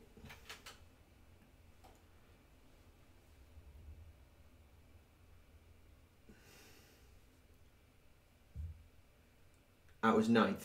Sorry. I couldn't remember quite which one it was. I knew he was involved in one of the later ones. 9th or 10th, I couldn't quite remember. No such thing as friendly fire. Gork doesn't like it, but if one of our boys should fall to friendly fire, oh well, Mort didn't like you anyways. Yep, that sounds about right. Yeah, Malice has been canon for a while. But yes.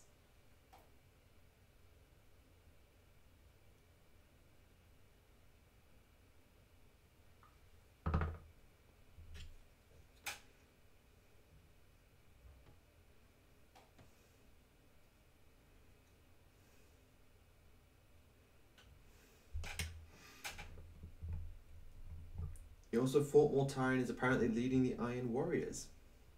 Well, him leading the Iron Warriors would make sense, and Interprimarch squabbling will have almost certainly not gone away in the past 10,000 years, even amongst the traitors, especially amongst the traitors. So yeah, I can see that all being the truth, and you've got it sourced to the Codex, so of course it is almost certainly true.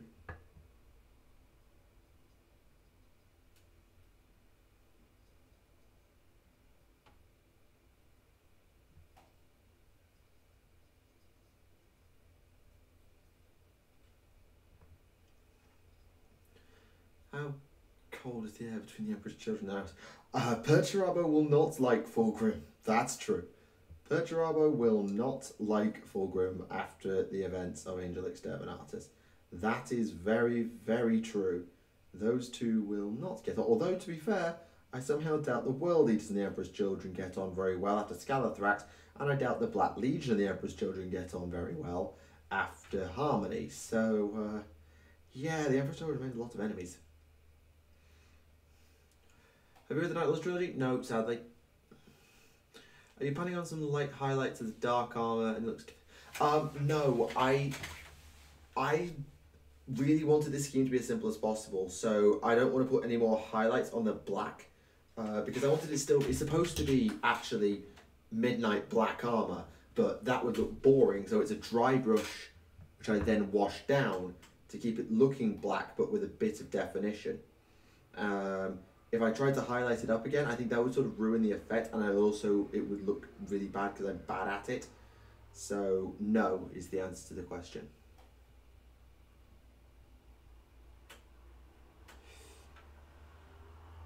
Glad you like it though. Sorry, I really went after the critique, but yes, glad you like it. Can the Christmas Fist the joint watch for it is red hand black? I don't quite know what I forget what the policy is with the Crimson Fists and the armor, because obviously they keep some of their stuff not black, and I suspect it might offend the machine spirit a bit less to have the gauntlets stay red. I don't know. I'm honestly unsure.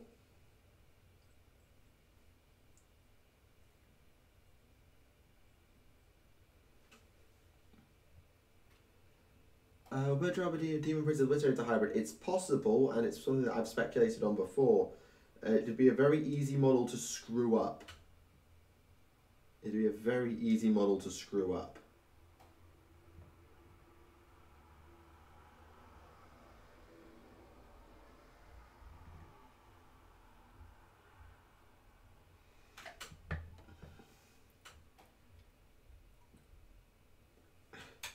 It's mostly black, the gold and purple. To be honest, I was going to originally paint the army as Ambles of the Heldenhammer, who have black on the shoulder pads and shields.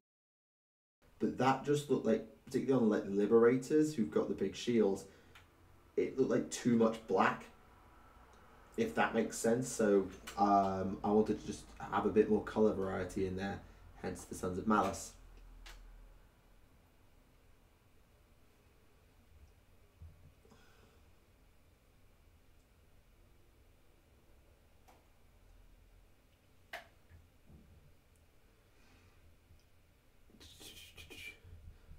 Each Warsmith can has his own thing, but responds to Perty when he decides to do something. Yep, that sounds about right. Sounds like the Death Guard as well. And to an extent, the Black Legion, actually. Ow. Casually stabbing my fingers with an astral compass. Ow.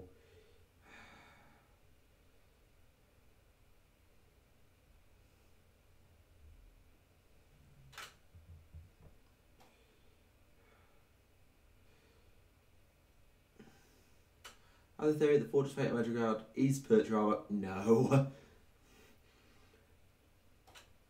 Not meant as a critique, rather what one would call the look of a forge.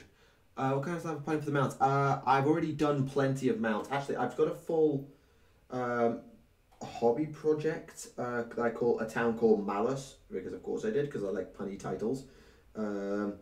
And you can go and look at that and you can see the entire army. Let me just finish these washes and then I will show you my Dracoths and my Griff Chargers.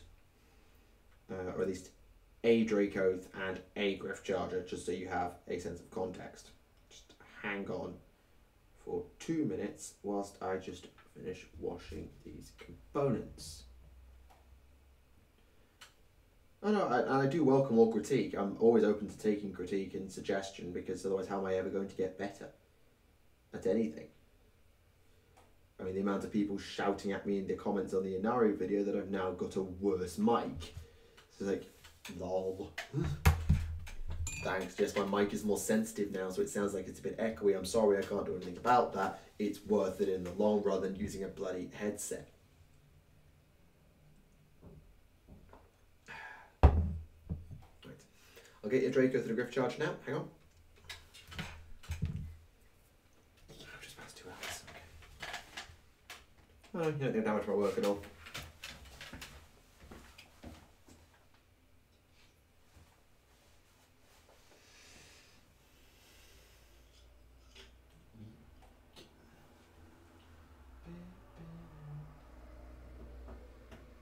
No, they're not going to be coming up for several weeks. They'll use you. Right, okay. This is one of my Draco's cavalry. If I just, how do I do this? Yeah.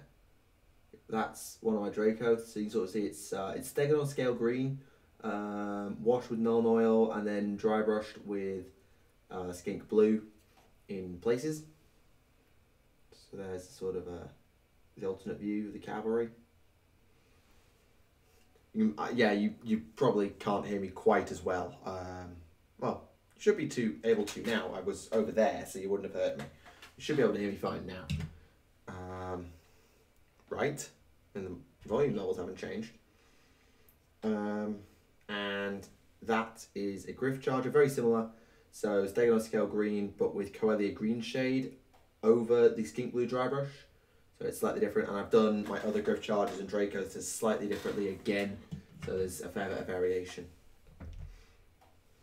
Glad you like it. If you want to see more of it, check out the A Town Called Malice hobby project, and you can see the entire army as it comes together. I upload once a fortnight in English, and I also upload a French version as well, so you get it in both languages. Because I'm pseudo bilingual, I'm not properly bilingual, but I speak a reasonable amount of French, enough that I can make a hobby project.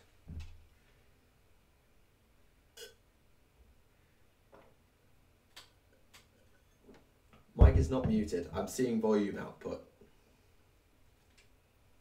I'm not going to whack my mic just to prove the point, but the mic is not muted. I can hear it. This is why my headset's wired into my mic, so I can always hear the difference. Like I say, glad you like them. I've got I've got a unit and a hero coming next week. And then the week after that, I've got a unit and a hero, and then a week after that, I've got a unit and 2 heroes that I want to do, and then after that, we'll just keep going and going and going. But this army's sort of building itself at the moment, because I've got Blight War and the Vanguard Brotherhood. This is the last model from Blight War, and I've done one of the units from the Vanguard Brotherhood, and I'm about to start the second one after these. Bad puns. Right, we're into the highlight phase. This is the last stage of the model, and thus the last stage of the stream. So as soon as this model's glued together and stuff, I'm going to be calling it a night. So once I've got all this business done,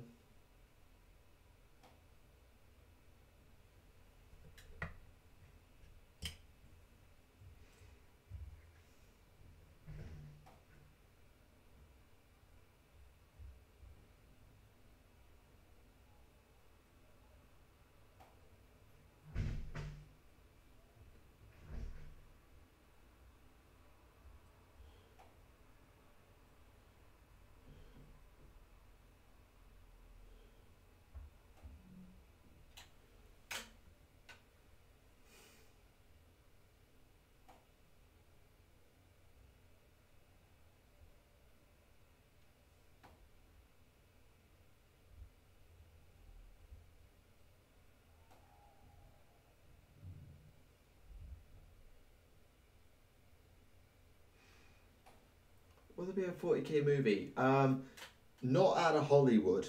I doubt Hollywood's going to be producing one. I really do. I really do doubt that. I mean, we've got Death of Hope, which is coming along. We had the prologue to The Lord Inquisitor as well. So, fan-made stuff and short films, yes. But anything like a proper Hollywood blockbuster, no. I don't see it.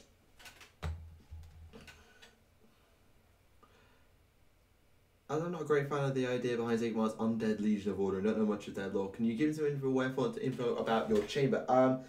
As for me, I got mine almost entirely out of the Stormcast Eternals Battle Tome.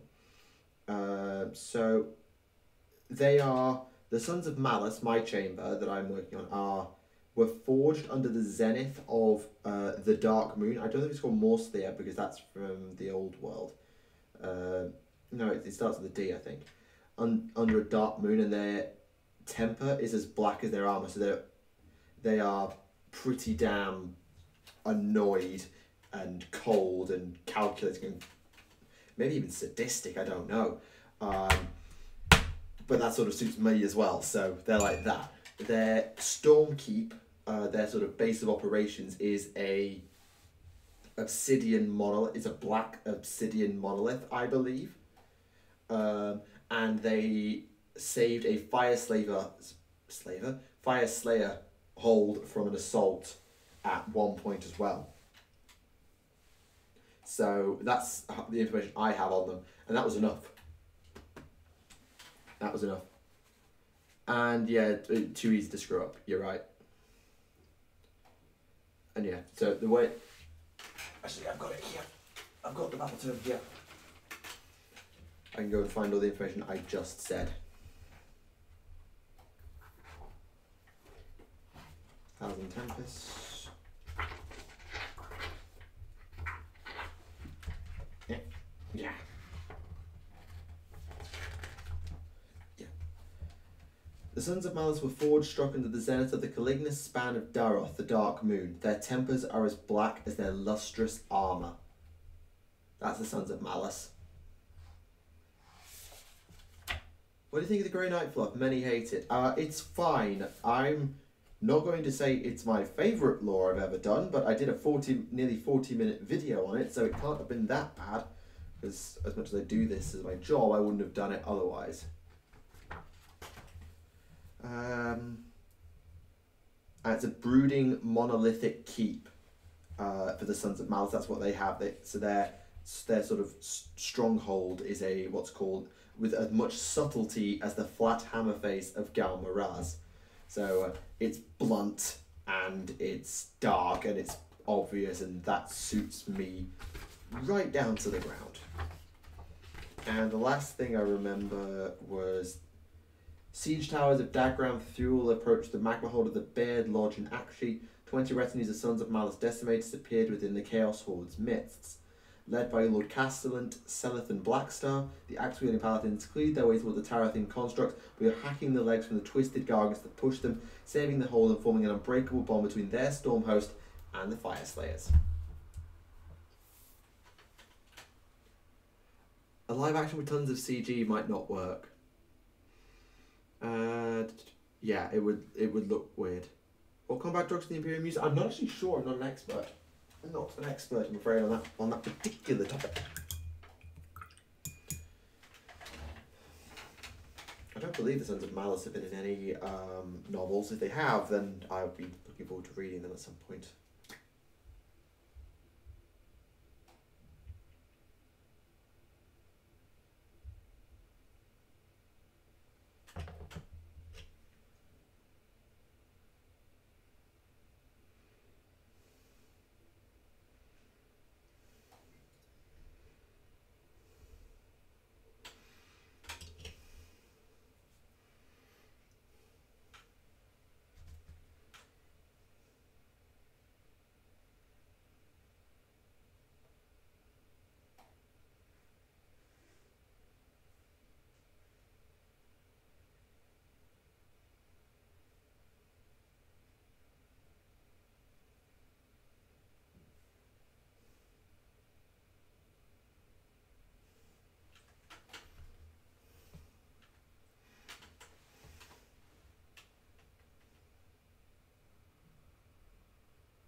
guys just having a debate about CGI. And I honestly think doing it live action would be a very bad idea. I don't think it would work. I would agree with the sentiment of much of the chat.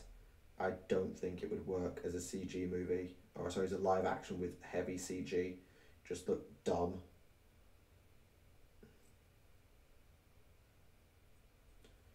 Like some movies that heavily use CG look good, but they're big budget movies as well. Angron fought the Emperor. How would it go down? Badly for Angron. This stream will end when this model is finished. How's that? Probably take me another 10 minutes, give or take.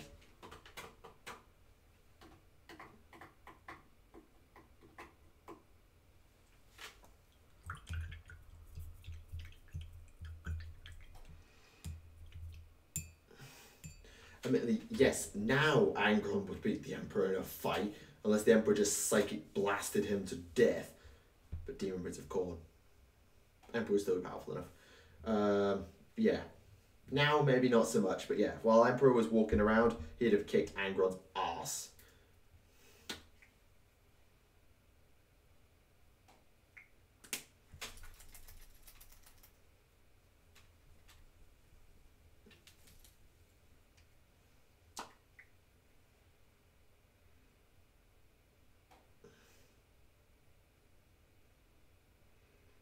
Also, the Emperor's not brain dead, far from it.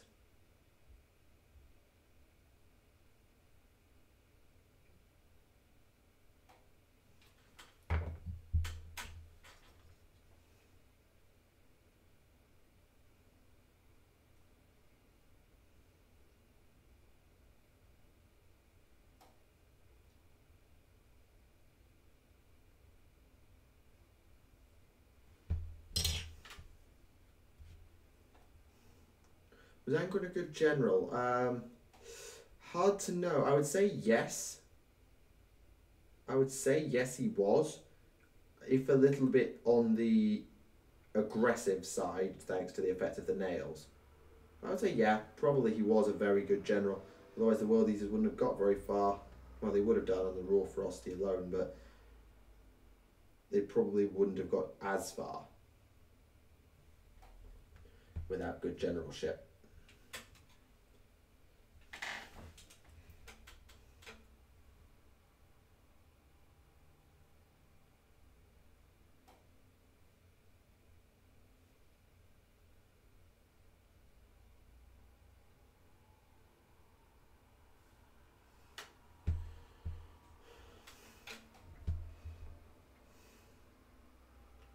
Now comes the bit I have to get right. When are you probably responding to the new Custodians of Thousand Suns lore that is coming? When I get a chance to see it. I can't really say any more than that. When I get a proper chance to see it or hear about it and think about it, then yeah, sure, but I can't really say when that will be. Because I'm not going to have access to the books much, and the only way I'm going to get the books in my hand is to buy the French versions, which I might misinterpret.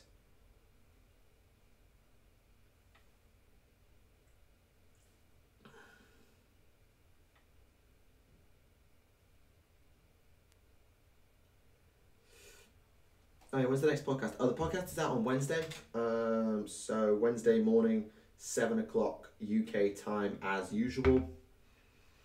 So usual time this Wednesday. And it's supposed to be 7 o'clock, assuming all goes well. Alexis might put it live a little later depending on when she wakes up or if it gets into any issues or whatever.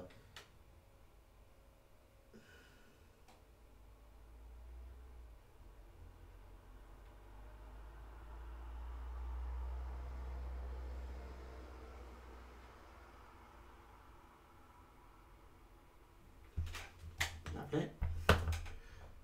Did Angron have casual talk with his legionaries? There will have been some, yeah, sure. I don't know how much, but there'll have been some.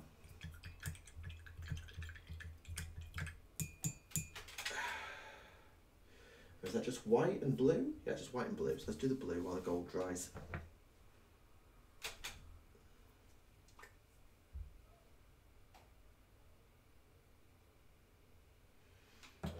Fair, I wasn't sure how well I was going to do with getting models done, because sometimes when I stream I get very distracted because of talking to chat or whatever.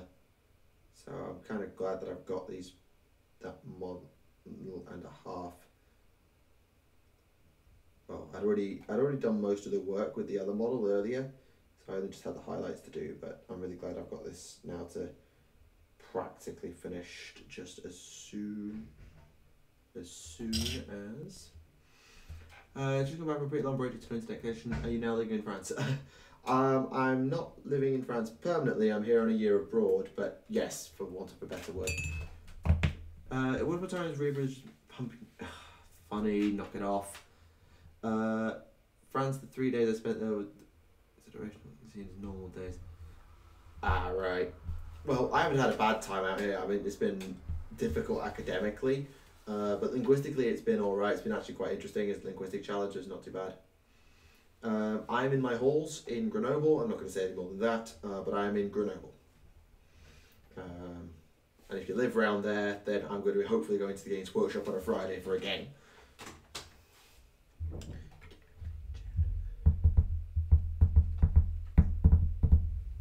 Sorry, you shouldn't do that. Right, last bit. And then we'll have 5 minutes of no model, and then we'll call it a stream.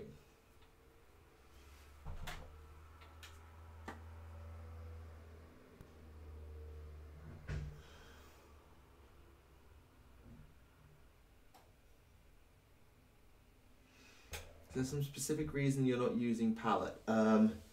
The main reason is I don't need to mix, and the palette paints would also dry up before, because I jump between paints quite quickly. So they just dry too fast and I have to be constantly topping them up anyway. And this just works. Like, I know it's like really, really poor quality. Like, if Duncan were here, he'd kill me. But it works. I can't really say any more than that. Just we will say, well, that's fair. I mean, it is a decent place. I've not done as much exploring as I probably should have done, but I've got family coming over to visit in March, and no, you're not meeting them, and I'm hopefully going to see a bit of the town with them over those couple of days. Go to the Bastille and all those things.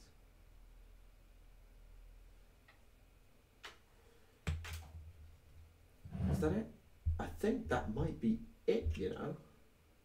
Just quickly do that. Yeah, that's your lot. Okay. Have I been skiing? No, I have no intention of going skiing. I'll get a broken leg and then that'll be all the end of it. Can I expect to get remain into a Primaris? Yes, although we haven't got any confirmed cases. How did the second Battle of Terror go down? The Custodians and Gilliman kicked the Khorne Demon Army's arse. Oh, is it just a tweet? I thought it was confirmed somewhere.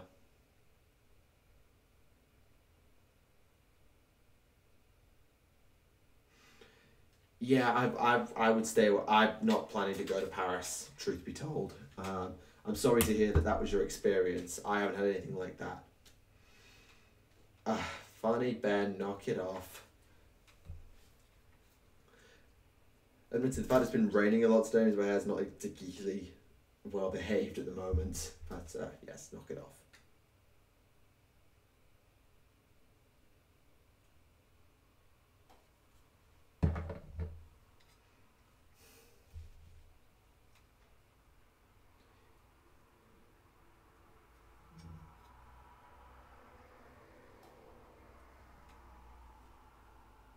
Is thinning your paints mostly just a meme? I don't think it... Well, if it is a meme, then it's a meme that GW's bought into wholeheartedly with the way Duncan operates. So I don't think it is. It's just I don't choose to do it because it just takes so much time that I don't need to take, because yeah, sure, my models aren't as good, but they don't need to be. How different is living to France compared to what you expect? I've already mentioned the Battle of Terra. I don't know all the details, but I've already mentioned it. France is different in a number of ways. I don't want to try and explain all of them because I didn't really come in with huge amounts of expectations, truth be told. Come on, I don't want to knock that axe loose. Oh, God.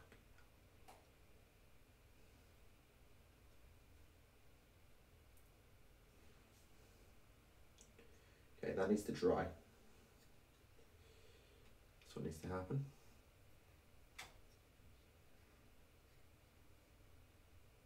Yeah, I mean, I've never thinned, and my models, okay, yeah, they're not incredible, but they're passable. They don't have to be thinned to look all right. It helps, I'm sure, but it's not critical.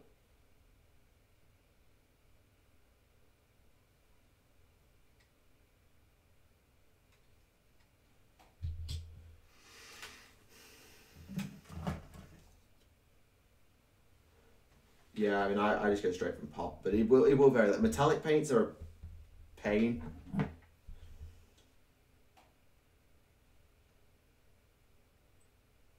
Seem threatened by specific.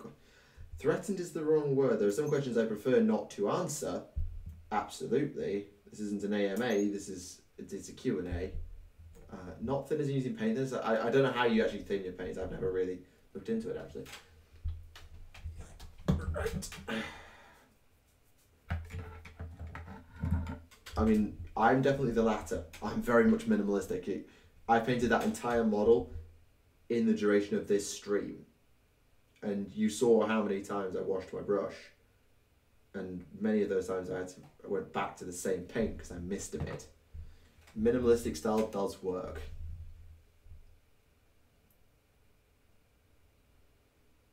Because that's what I do.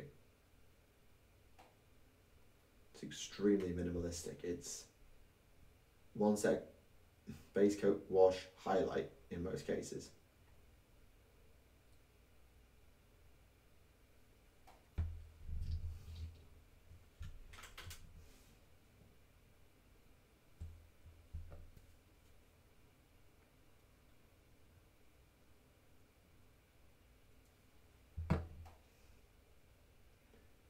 I completely ignored it. I wasn't threatened, I completely ignored it because I didn't see the point in answering it because it's not a question I need to answer, nor can I answer it. So, just not a question I was going to answer.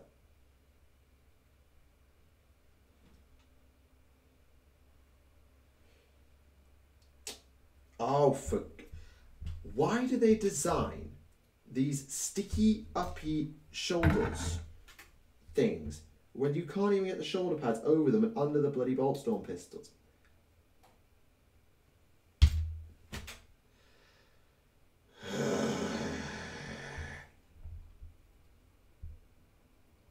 Right. Why is it at the end of every stream I have to assemble a model and have nightmares doing it?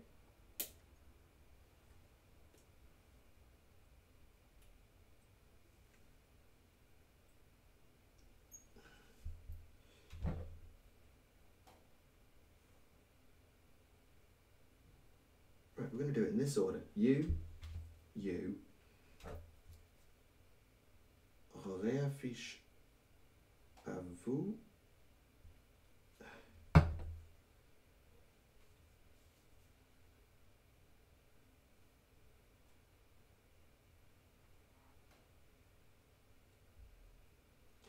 Now I can't see what I'm bloody doing, so I can't do that.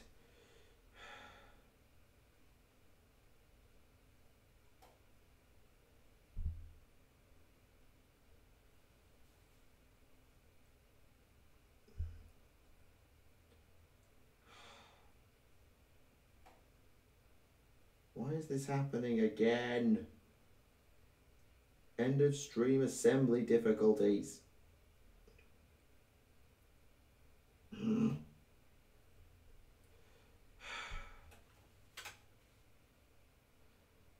3 layers and doing a little highlights, making sure to get some. Yes, I'm definitely minimalistic. I barely do anything. You've literally seen me paint this entire model. You know what I do and don't do. So I definitely come under the category of minimalistic A flip.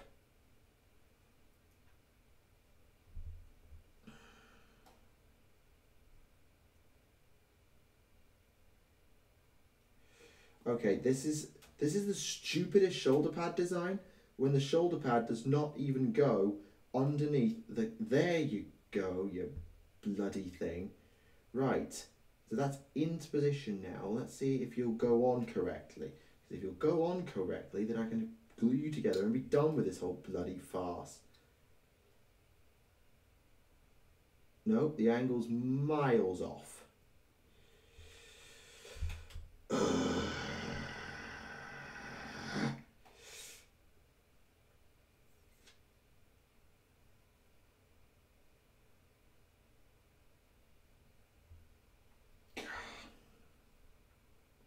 Fucking hell. I don't understand why they design these shoulder pads in such a way as they don't fit under the crossbow that you're actually using them on. It makes no sense. None. That they're designed this way. Right, that looks like it's in a decent position. Okay. So if that's now in a decent position, est-ce que je peux afficher ça? Non, il ne semble pas jouer avec moi. Il veut être un vrai cauchemar pour moi car il est stupide et énervant. Oh, je vais en avoir marre de ceci. Je dis ça, j'en ai marre déjà de ceci.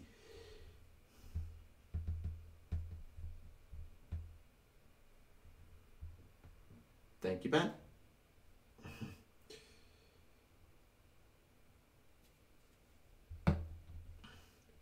Yeah. I'm tolerant. I am tolerant, but good God.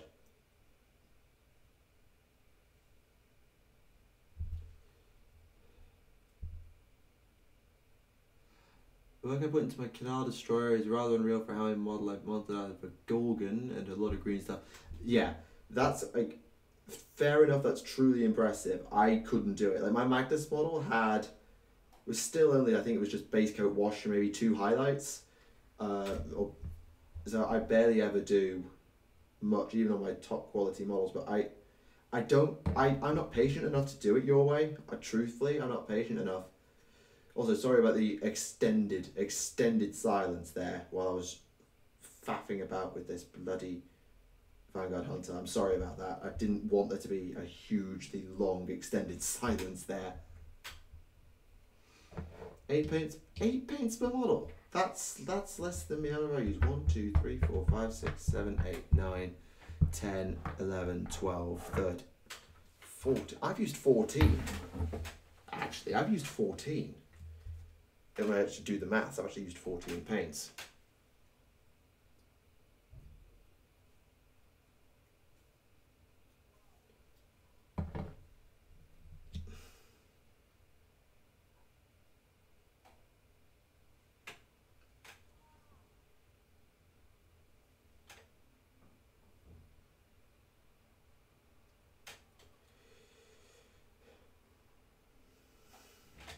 Right, there we go. After much faff, again, we have managed to get that model completed, and that, ladies and gentlemen, takes my army to 3,000 points. Yeah, that's pretty insane. That's pretty insane. 3k points worth of Stormcast. In 4 months. Can I just point out, I've done this in like 4.5 months, minus 2 weeks for Christmas. It's like 4 months. 4 months. That's crazy. Right, I'm just going to go and put this on the shelf and then...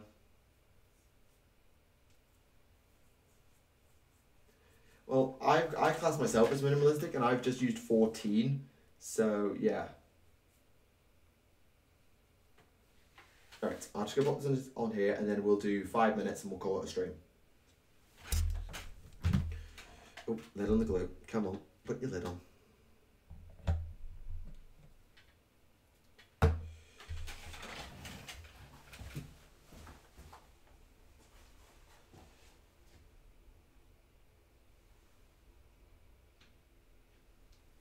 Laddie.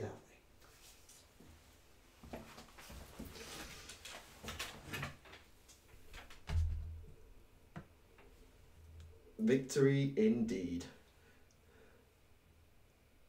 I'm not quite done. I'll do a couple of minutes of outro. I have the last couple of questions since I was so silent for so long, and I apologise again for that. So I have a couple of minutes now, and then we'll call out. 10 pages to do 1 Guardian Spear. Bloody hell! I mean, to be fair, on my 1, 2, 3, I've used 6 on my weapons between the haft and the blade. Oh, and then washes. So that's 8. Yeah, 8. Mine is 8. So. Yeah, I suppose you don't realise how many pages you're actually doing until you actually do it. It's quite crazy. No goodbye to fire, complete the soul grinding, tons of types of corrosion in Death World Forest, and gluing and eradicated cannons of battle cannon. Nice. Good. Yeah, Stormcast are quite expensive points per model, particularly when you're adding their cavalry. Their cavalry is very expensive. Like. The Vanguard Paladors is 220 for 3. The Draco's Cavalry is 220, 240, 280 for 2. Vanguard Hunters 140 for 5. Vanguard Raptors 160, 180 for 3. Liberators 100 for 5. Judicators 160 for 5. They add up very, very quickly. And actually, I did the maths with the rest of the models I own. We'll actually take the army to 4,000 on the dot when I do the next set. So when I do the next Vanguard Paladors and Vanguard Raptors and Vanguard Hunters and stuff, that will bring me up to 4,000 on the dot, which is going to be lovely. And then I've got to work out how I'm going to get it all home. Yeah, that's going to be fun. Alright, we're going to have 5 minutes now, and then we're going to call it a stream. Is there anything I could do for music? Problem is I don't know what I do for, because I don't want to get this stream content claim now, because it's quite long and it might get decent. It won't draw loads, but it might draw a decent amount. So I don't want to play something that will get demonetized. So what do I want to do? What do we want to do for music? Because I feel like I want some music, ladies and gentlemen, but I don't know what I want to do for music. And you need to apologise. I would have done exactly the same thing. I just knew you would do it for me. So you do not need to apologise. Those are the rules I'd ask you to enforce. So you really do not need to be sorry. Yeah, I know about copyright-free music, but like, what genre do people want? Let's have some genre, people. Come on. I personally would go for some jazz. I quite like some jazz to finish. Yeah, I'm gonna go for some jazz. Just give me them. I can't play through this. I need to play it through my phone, so hang on.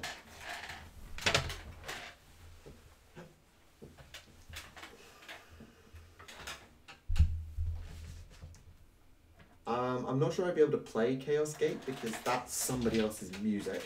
That might get claimed, I don't know. I certainly wouldn't want to.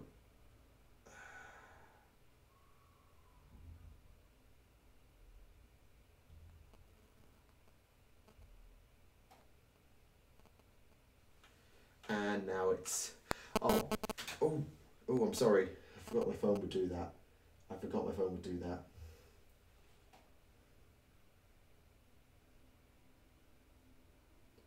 Let's try this?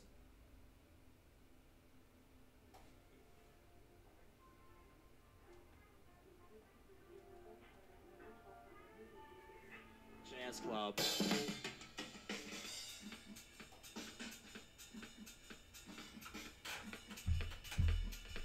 But Raven bikes into chaos by adding warp talon wings to the bat wings on the bike.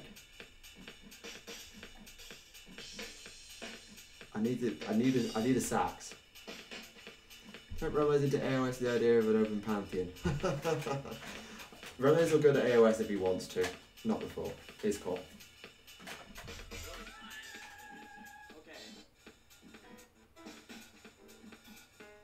Nah.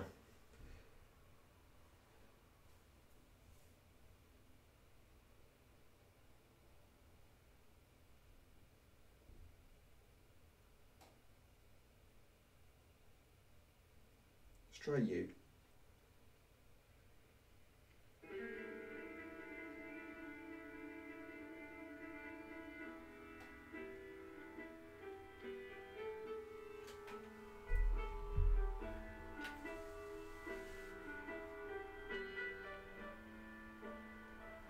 I'm really not sure about this. I'd have to look this up in advance to see if I get something. Yeah, I'm being very careful. That's why I looked up like copyright-free music directly. Oh. Oh. Oh yeah. Oh, I can get behind that. Oh, I can get behind that.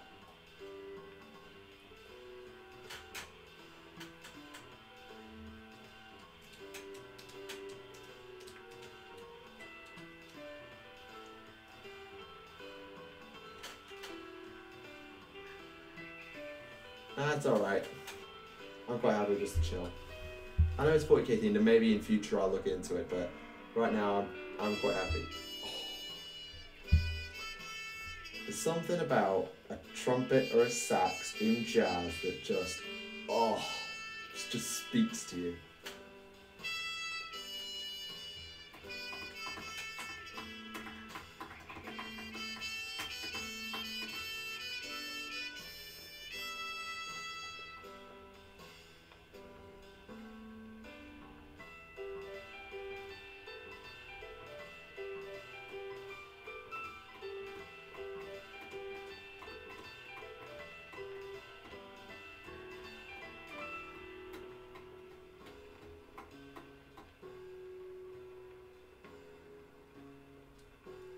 What band did I was in the first place? I started off because I played fantasy. I wanted to see what was coming next, and also as a YouTuber, I wanted to cover it. So partly YouTube, partly the fact that I played fantasy in the past, partly one of my friends was going to be getting into it anyway. Yeah, I like jazz. I really like jazz. I think like swing and electro swing are really good, but I thought I'll play it safe and just get jazz because that's a bit more chill for this time of the evening.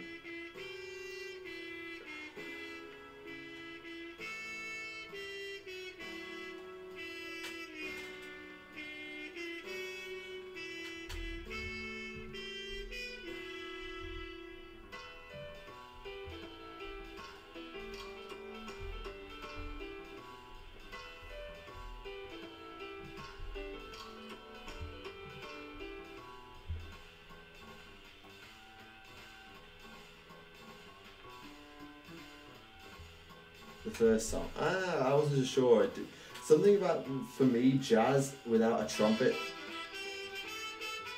or a saxophone just isn't the same. Yeah, when it goes off on an ad-lib, it just goes absolutely crazy. It is just, it is absolutely gorgeous and it is glorious. But, let's see if we can get some electro swing, because that's the other sort of I go for. Electro swing. See if we can get something.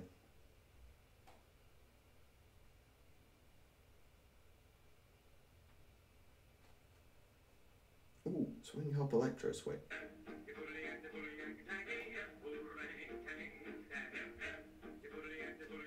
I'm gonna give this a go.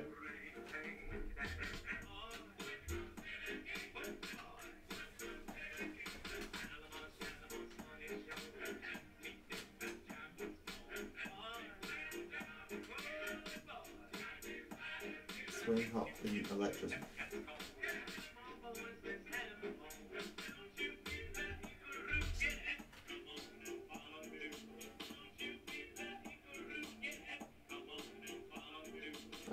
I'm experimenting now. I'm just kind of experimenting. Ah, NCS.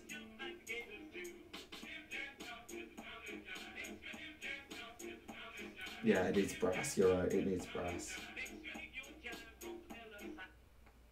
And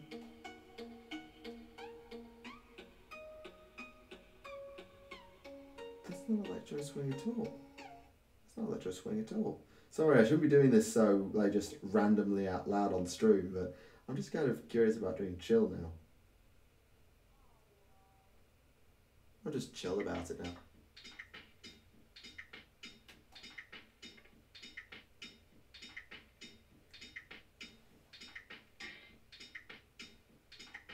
Faulty-like instrument sounds and slow driving bass coming by piano, guitar, and horn sound.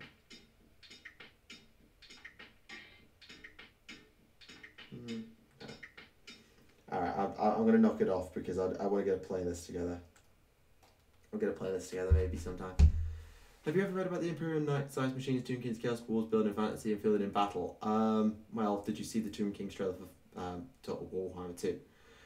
Old jazz or new jazz? I quite like old jazz, like Sinatra, Martin, the Rat Pack, that sort of thing. But I also quite like the newer stuff and like electro swing. So I swing both ways, I suppose, is a way of putting it. Anyway, I'm going to call it a stream, ladies and gentlemen. It's 11:20 and I should probably get to bed at some point. And we've been going for nearly 3 sodding hours.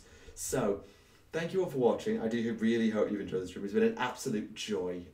Just knocking about, chatting about stuff, and getting my army up to 3,000 points as well. Maybe next time we'll have some music and we'll have some fun. So, I'll see you all next week, hopefully. Maybe I'll stream later in the week as well, because I don't have a podcast this week. And hopefully I'll have a battle report coming your way pretty damn soon. Anyway, look forward to 40k stories this weekend. And yeah, thank you all for watching. This has been Tactica Imperialis. Until the next time, I will see you all again. Good night, folks.